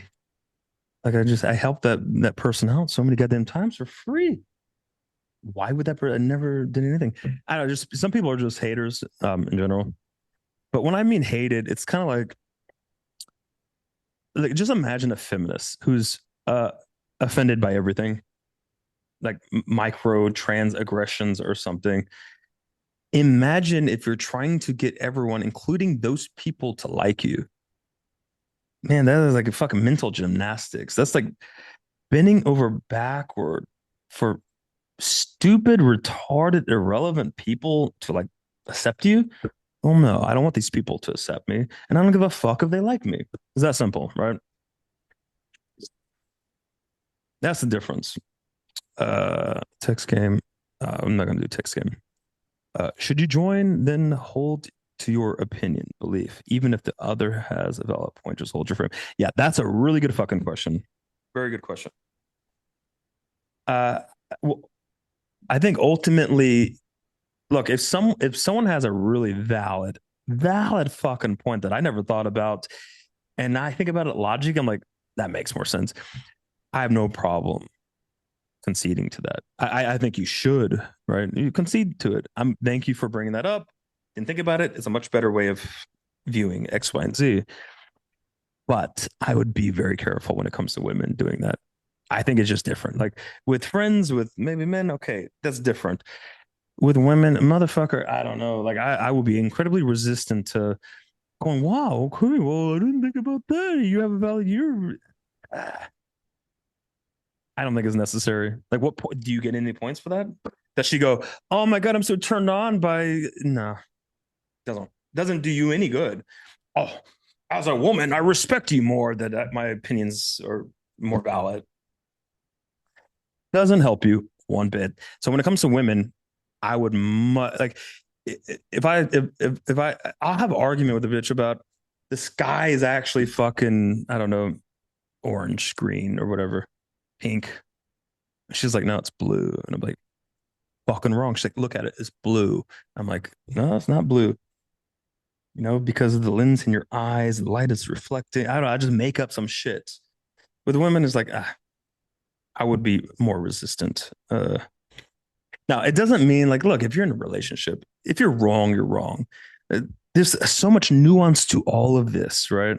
And I think about all the nuance, but there's a lot of nuance. Like if I do something really wrong or bad, and I was like mean, I was fucking mean. That was inappropriate. I shouldn't have done that. I'm not gonna be like, yeah, bitch, I'm never apologizing. I'm not gonna do that. I'm be like, yeah, look, I was wrong about that. That was mean as shit. I'm sorry. That's different. Because otherwise you just look super unreasonable. Should you then hold? But then again, you have to evaluate. Should you apologize or not? Like, if you don't feel like you should apologize, I didn't do anything wrong, then don't fucking do it. Don't allow some bitch to fucking pressure you into that. You have to come to the conclusion, like, actually, it's fucking wrong there. I'm man enough to admit that. I feel like I went through similar stuff to you, David, growing up. This has been eye opening. Yeah, I appreciate that. I appreciate that. It's gratefulness. There's so much love and gratefulness. Let it through this stream. How do you stop being emotional and neurotic? I do this and want to change it. Oh, bro, but I'm gonna have to do another live stream for that. I'm going to have to do essentially. I mean, just like in some of the other homework I gave, um, where you put yourself under pressure. You put yourself under so much pressure, you seek out that pressure, and you try to figure out how to get over it, how to manage the pressure, how to manage your emotions. You need the emotions to be able to kind of think about how to manage it and try new things. Like I tried a lot of things. I put myself under a lot of pressure and a lot of other things, and I experimented and tried other things, and it just didn't work out. Plain and simple. All right, back to the drawing board. Let's try something else, right? And look, yes, it's a little bit suffering, right? Like I viewed this as putting myself through a lot of pain on purpose and suffering for a period. But I'm glad I did that because you suffer for a period. And then you could figure out how to not suffer any longer, right? If you always try to avoid suffering or rejection, or like I think rejection is a good way to think about it. If you completely avoid rejection, at some point you're not even approaching or trying to pull the girl. You're not even gaming.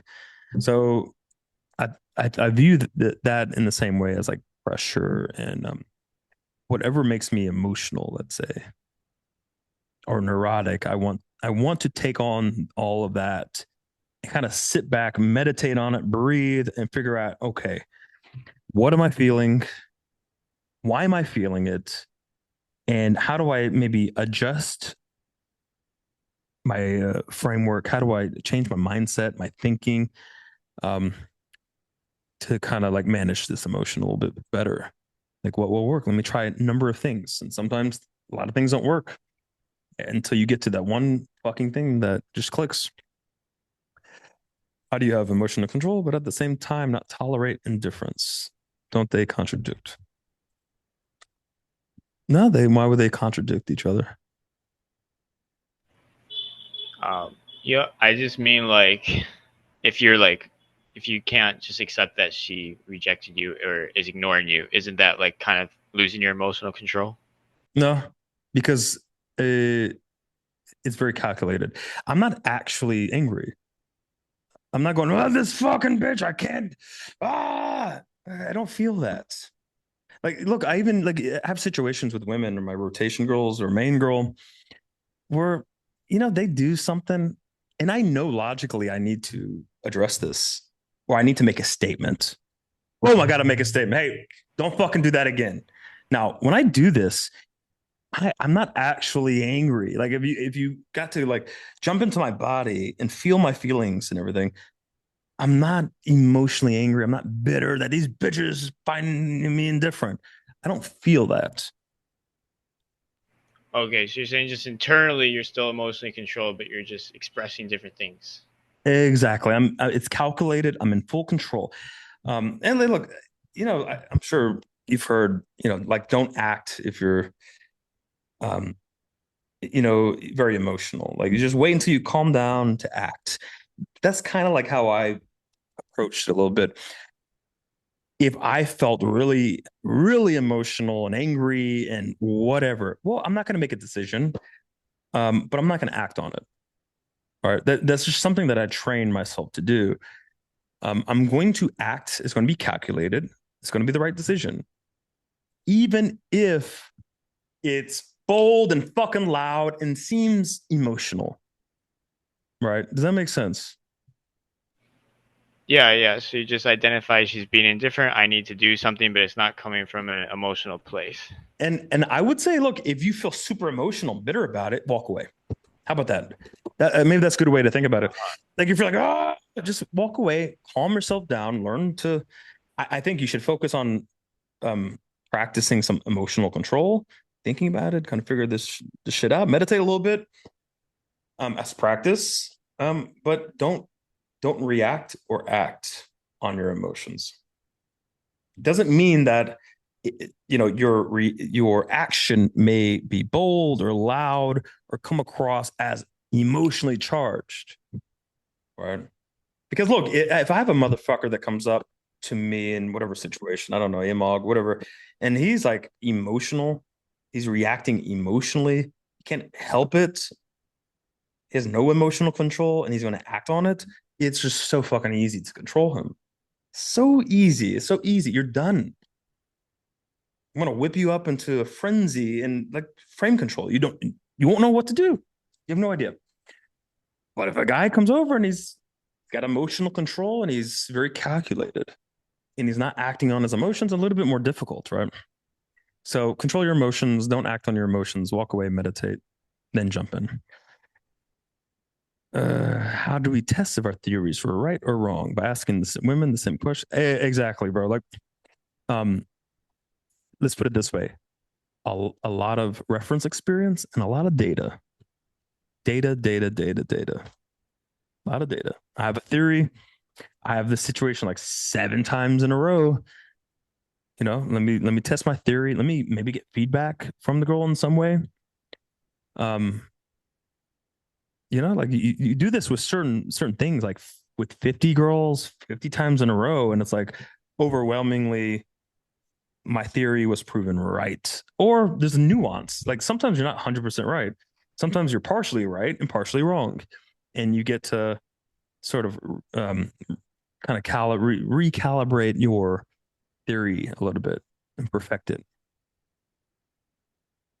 Gaming without suggestion is like being an AI. Yeah, this is something fucking did bother me. Like when I first joined the community before I had to pick up, I would post all my like interactions, and I posted so much, and I gave a lot of advice, and I got so much backlash, motherfuckers. You have no idea. Like this is back in the day. I got so much backlash from thousands of men. You can't do this. You can't sexualize. You can't say this. You can't do this. You can't do that. I'm like, what the fuck is wrong with everybody? And I realized nobody's sexualized in the fucking pickup community back in the day. Like nobody's sexualized. They did magic tricks. Motherfucker, when I found out, you have to understand, I'm already good at game. Like I'm a fucking expert already. Like when I joined the pickup community and figured or found all these groups, I was like, this faggot's doing magic tricks, bro. It was the gayest shit I've ever seen in my life. I thought, dude, yo, these motherfuckers are nerds. This is ridiculous. Like, who could follow that? Who could like take a low T beta fucking magician, or I don't know, and I'm not saying mystery specifically, but other coaches are just clearly like low T. I don't want to be like this faggot. Okay. Like, I don't want to be like this motherfucker. Like, why would you follow any of these low T incels who can't even sexualize? Here's seduction. But where's the seduction? You've got nice boots. Like, what the fuck is that? It's fucking gay as shit. Like, I wouldn't follow these motherfuckers. I thought it was the creepiest, weirdest fucking shit, these coaches. But I got a lot of backlash for like my dominance, the sexualization, the BDSM angle, pussy, all everything. This sexual authority, choking in the club. Like I got so much pushback on this shit when I first joined the community. It's unbelievable. I had like trials and shit for they were trying to figure out if my screenshots were even real because I was getting so many crazy screenshots from women talking about their experience with me, and like I don't know, no one saw this before. Like I had fucking like RC Max as a faggot. I had RC fucking Max try to kick me out of all the RC groups before I joined Swift Pickup. Try to because I was getting more attention to RC Max. Everybody revolted against RC Max because he was trying to kick me out of the fucking groups. They chose me over RC Max because RC Max is a faggot. I don't know if you guys seen him fucking game. Fucking talk about indifference. Like girls really ignore this fucking guy. He's a fucking scam artist. Okay, we already read that. This format was great. Yeah, I'm gonna do more lives. Maybe like once every 2 weeks or something. I'm gonna do format like this.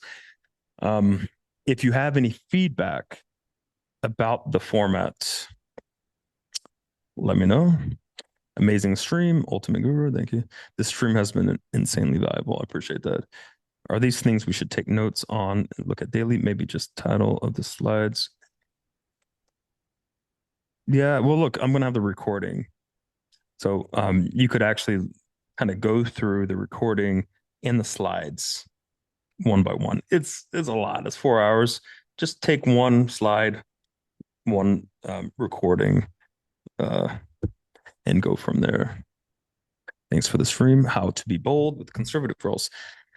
These connection game coaches preaches. Nah, fuck it. Hey, gay. Okay, look, I debunked this. I partially destroyed connection game years ago. that movement, at least a particular movement, is no more. Like it's very simple. Just treat conservative girls like you would any other girl. That's simple. Just your default. I look. This is the way I should put it.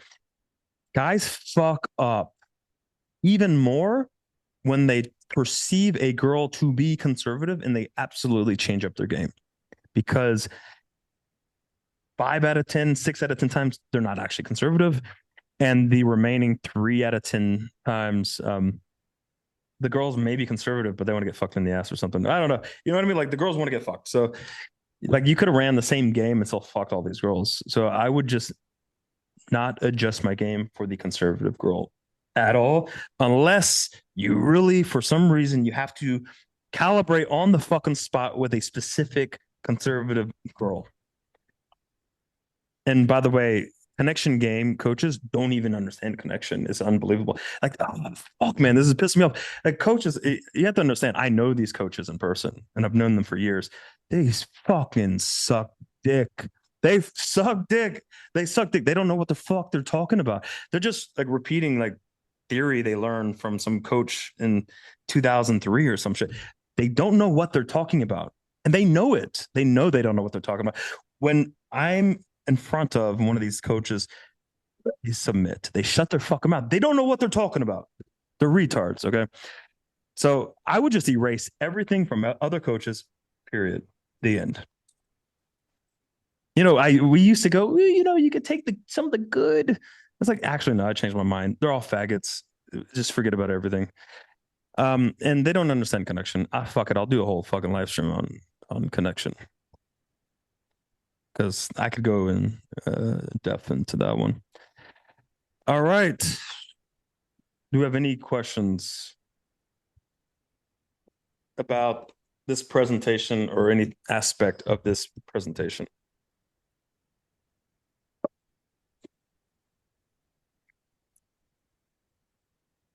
I'm not doing, by the way, I'm not doing text game or other questions. It's going to be about this presentation. I'll do another live stream when I get to Malaysia. As far as the managing your emotions, I guess, yeah, the point that you mentioned about not acting right away on the triggered moments and things like that. That's kind of how I view it as well. But I was just curious, like, what things have you done to kind of further continue to kind of go down in that direction, right? Maybe you're put into different unique situations that trigger you that you probably haven't been exposed to before. So I guess would you say it's more of like an like exposure therapy in a way? Yep. It's like the more 100%. you kind of fuck off. 100%. Yeah. And look, if you have some emotional issues, it's gonna feel like torture, right? Like there's some guys that really feel uncomfortable about a lot of social situations. It's severe. It's gonna feel like torture. The way that I view it is I just want to expose myself to the worst feelings, the worst situations, situations, different feelings. And the way that I always handled it was just shut my fucking mouth. Just shut up. Don't react. Say nothing. If I'm feeling the strong emotions bubbling up and I can't quite control it and I want to say something to react based off of those emotions, I just train myself. This is the first step. First step was train myself to just shut my mouth when that happens. That can be hard for a lot of guys, actually. Like that could take time to train yourself to shut your fucking mouth when you want to say something, when you want to react emotionally. So that could take a little bit of time for a lot of guys. So that's the first thing, just shut my mouth. And I noticed when I was able to do breathing exercises, okay, like I'm sure you could, research, some breathing exercises. When I was able to do breathing exercises, when I felt that pressure and those emotions, and I got to calm my heart rate, calm my breathing, my mind cleared up, and I was able to access the logical part of my mind a lot quicker. And when you're able to do that a lot quicker, you can start asking questions like, why am I feeling this way? Right? Why does this piss me off? And then you could think about, well, why this should not piss me off, why I shouldn't feel this way, why I should not react to this. And look, this is not going to solve everything like over a weekend. This can be weeks, months, a year. Who the fuck knows? It depends on you. Depends on you. But it took me some time took me months to really get the hang of this and to not react emotionally and to overcome those strong emotional feelings, like being triggered, for example, provoked. I just don't have that. Like it's just hard for anyone to like provoke me. And plus, I have a lot of experience with fucking women. I have a lot of experience with you motherfuckers. But women are great tests. They're really good. I mean, the more time you spend with women, the more they're gonna fucking test you. They're gonna put you through a lot of shit. So, and look, you gotta your ego is gonna be tied to it because they're women too. So you, it's kind of hard to like practice this while trying not to get rejected and to protect your ego. Like you're gonna have to sacrifice certain things. Like sacrifice the interaction, sacrifice your ego a little bit, or embarrassment or negative feelings for the sake of getting that exposure therapy and to be able to have opportunities, many opportunities to work this out in your own mind, to ask these questions, almost like a therapist, like you have a therapist in your own mind asking these questions, like sitting down the other you. All right, well, what's going on here? Why do you feel this way? Like how do we get around this? How do we get over this? That's what it kind of looks like. And then you get to a certain point where this is just all natural. You don't have to like go through this. Just nothing bothers you. But I look, you look, I got to the point where I sometimes wondered if I was on the spectrum, if there was a spectrum of being a psychopath or something. You know what I mean? Like I trained myself to the point where I managed to get on like a psychopathic fucking spectrum. And I wondered that sometimes, which I'm not. Well, maybe if there's a spectrum, maybe a little point, but it works out. It's fine to be on the spectrum. Yeah, look You at know, women love fucking psychopaths. They're fucking crazy. create a new version of dating on the spectrum. Yeah, exactly. The TV show. It's dating. That would be. Hey, that's a good idea. Actually, psychopaths dating other psychopaths. That's fucking amazing. That's a good idea. Yeah, yeah, that would be actually. Actually, that's a great idea. Maybe I'll pitch that. So, any more questions before I go? Because I got. I have a question. Hey, Mark, how you doing, man? I'm good. How are you? Why are you so sad, David? What's that? Why are you so sad? Well, because you sound sad. I'm just matching your energy, man. Okay, that's fair. That's fair. Anyways, my question was so in terms of like you said, understanding women, you ask these questions, right? How do you test these out? Like, how do you test out these theories? Um, Which theories? so like for example, let's say that you have this idea that, hey, if I do this, maybe this girl gets turned on, right? You see the reaction, but like sometimes girls try to hide it. They Yeah. won't show it. They Okay. won't show it. Well, how about this? Ask more questions to yourself. Um, think about if there's any other evidence or data that you could include into your theory and just come to a conclusion. It's that simple. Just come up with a theory. Just decide something. Just decide something. And you could live as if that is the fact until other data and you have other experiences that prove you otherwise. Or maybe you're partially true and partially false, which is usually going to be the case. There's going to be some truth and there's going to be some falsehoods. But again, the problem, you have to be decisive. That's the issue with a lot of guys. There's a whole lot of thinking and a whole lot of talking and a whole lot of what ifs and a whole lot of, but there's just not enough. Like, just fucking make a decision. Make a fucking decision. Make a decision, motherfucker. Just make a decision. If you're wrong, you're wrong. Just fucking, all right, I'm wrong. I'll readjust this. We move on. But there's too much. I don't know. It's this. I mean, you sound lethargic, right? You sound lethargic, and your decisiveness is lethargic, right? What that would be something I'd be thinking about right there, Imog. Okay, why am I lethargic? Why am I why is my decision making skills very lethargic and slow? How can I change that? How can I fix that? How can I at least maybe try to change that a little bit? How can I make a slight improvement in that area? Like if you just like look, I didn't have me to ask me these questions, right? So I had the data. I tried to go out to get some experiences to confirm this. Sometimes you don't have the all the information. Sometimes you're wrong and sometimes you're half wrong. But I just commit. This is the best theory I could come up with. I'm rolling with this until I get more data. Easy, simple. Move on. Next theory. Where's the action? Come on. Where's the assertiveness, decisiveness, the action? Let's go. Like, let's move. Let's move a little bit quicker. Does that make sense, Amog? Yeah, it does. Just look, you're gonna have situations, Amog, with women where you have to make a decision. And it's not going to be the perfect decision. It may be the wrong decision. But the worst decision is to not make one or to slowly, lethargically make a decision.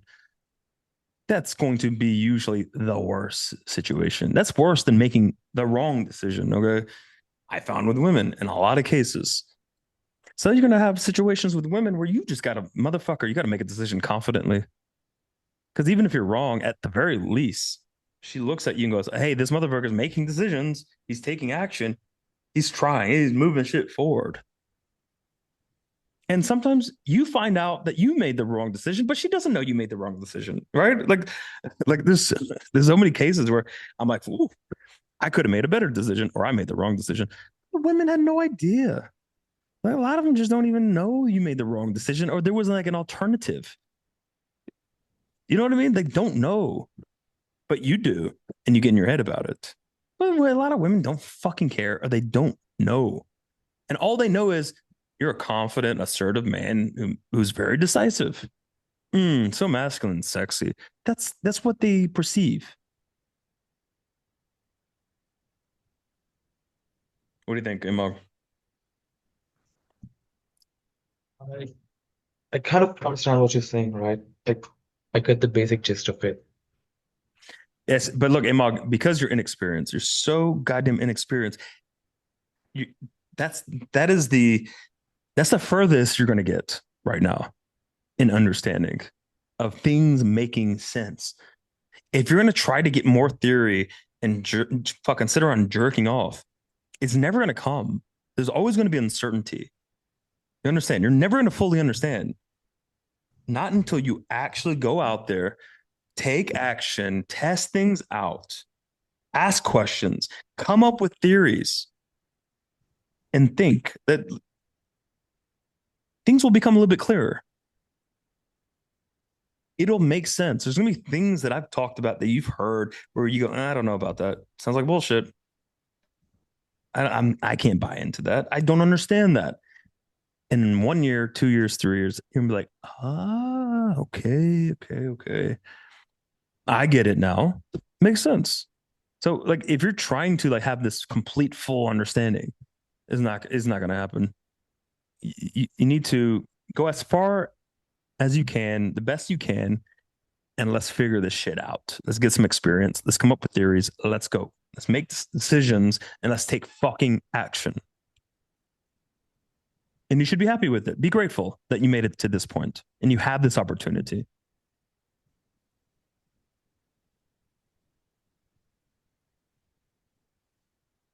What do you think, Imog? Imog? I agree with that. Right? Yeah. I get I know. that. It's like I understand this.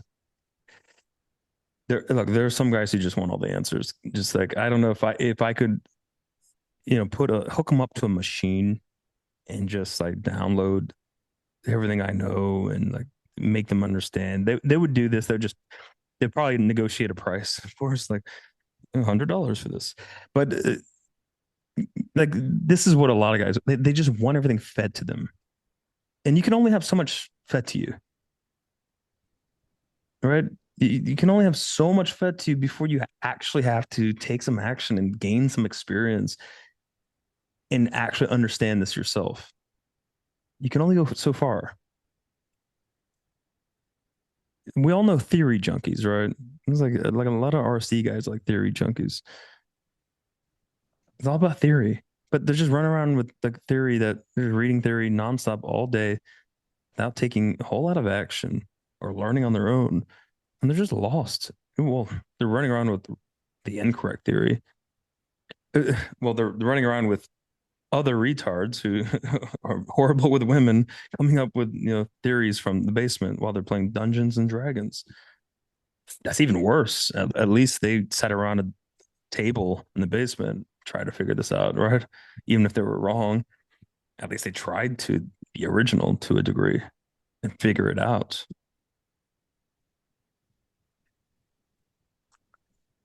All right. Any more questions?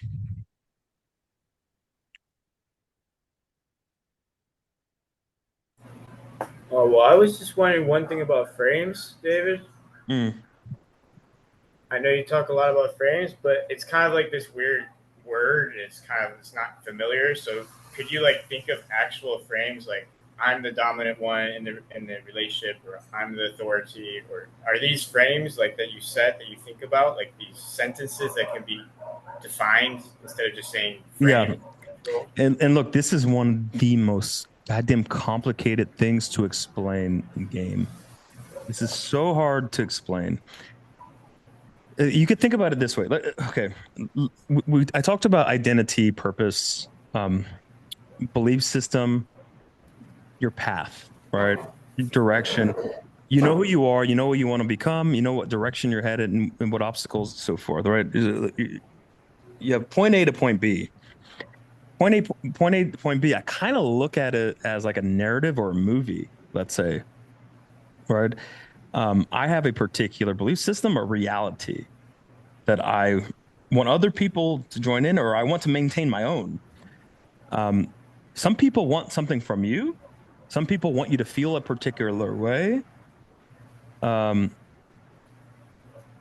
and there's going to be very subtle ways that people communicate or act or behave in to slowly, bit by bit, achieve that goal.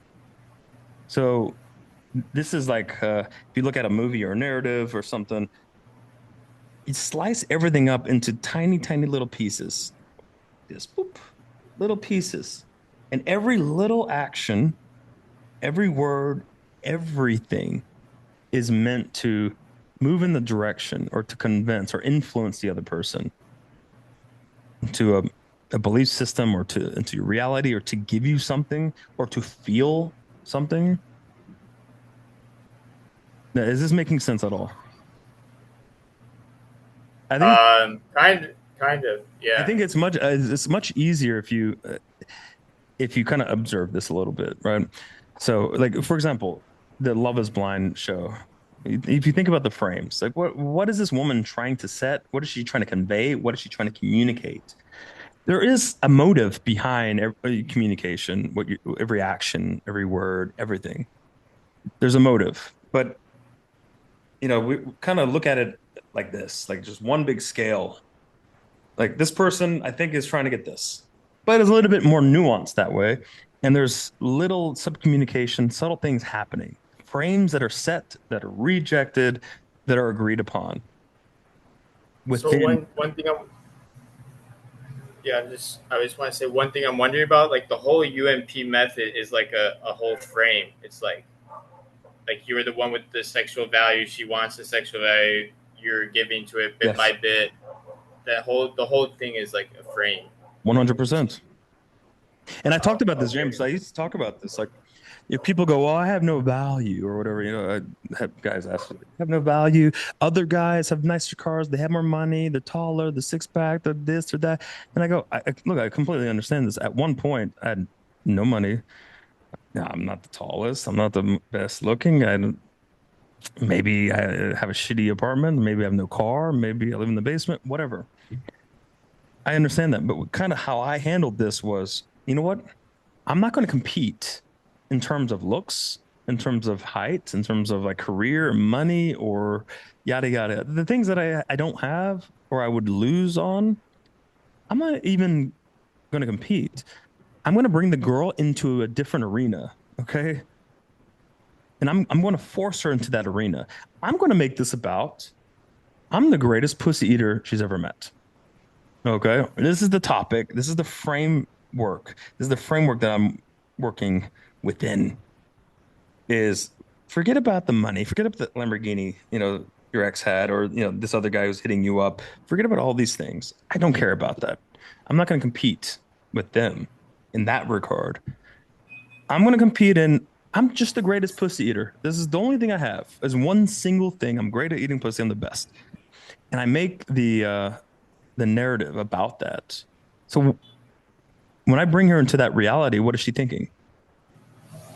She's thinking like, okay, this guy is amazing. He's very confident. He's the greatest pussy ever. If I go home with him, he's gonna eat my pussy. He's gonna feel great, and it's gonna be the greatest experience of my life. That's it. And she's basing her decision off of this criteria right here. I'm not bringing in other factors. Does that make sense?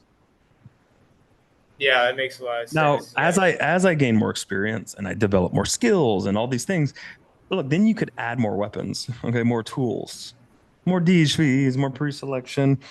And look, most of you guys have a lot more than what I had when I just used pussy eating, right? A lot of you guys have more to work with, but that's all I could think of.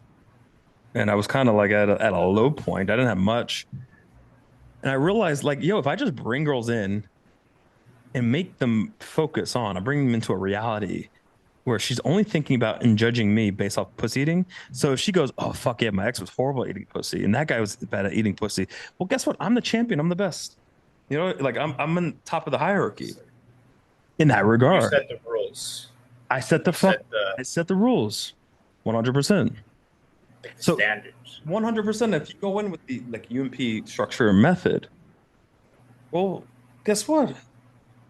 How are other men going to beat you when her ex and this guy, that Tinder date, they suck with women, they're horrible in bed, they're not dominant, they're submissive, they're blah blah blah blah blah. How are they going to compete? Because the girls are going, "Oh yeah, you're better at this.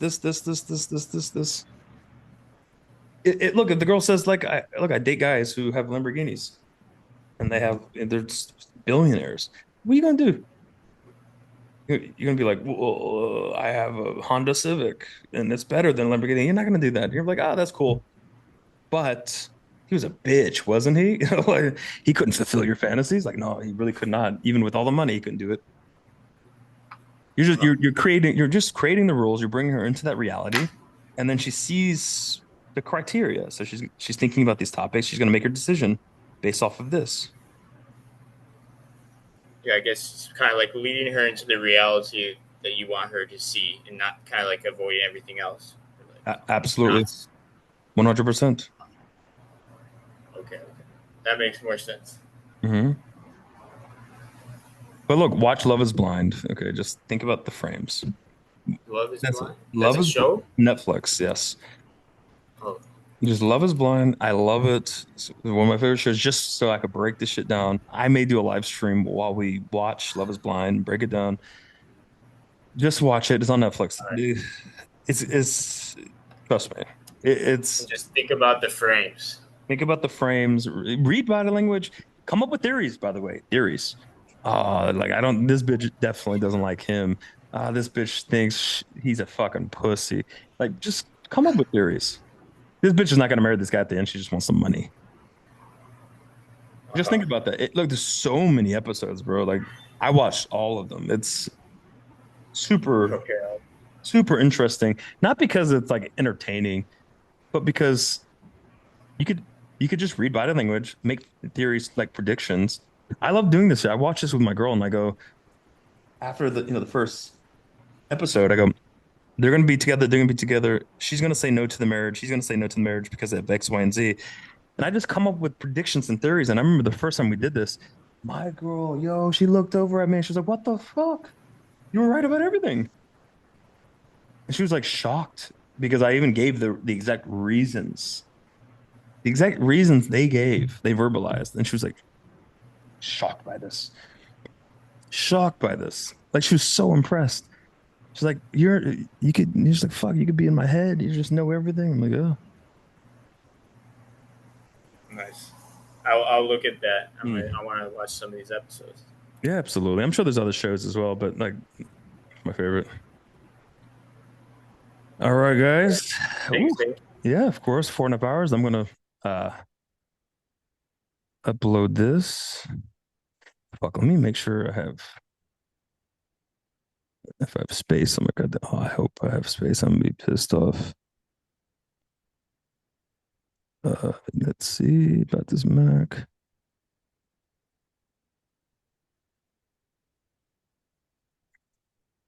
Let me see. Fuck, maybe I should delete something.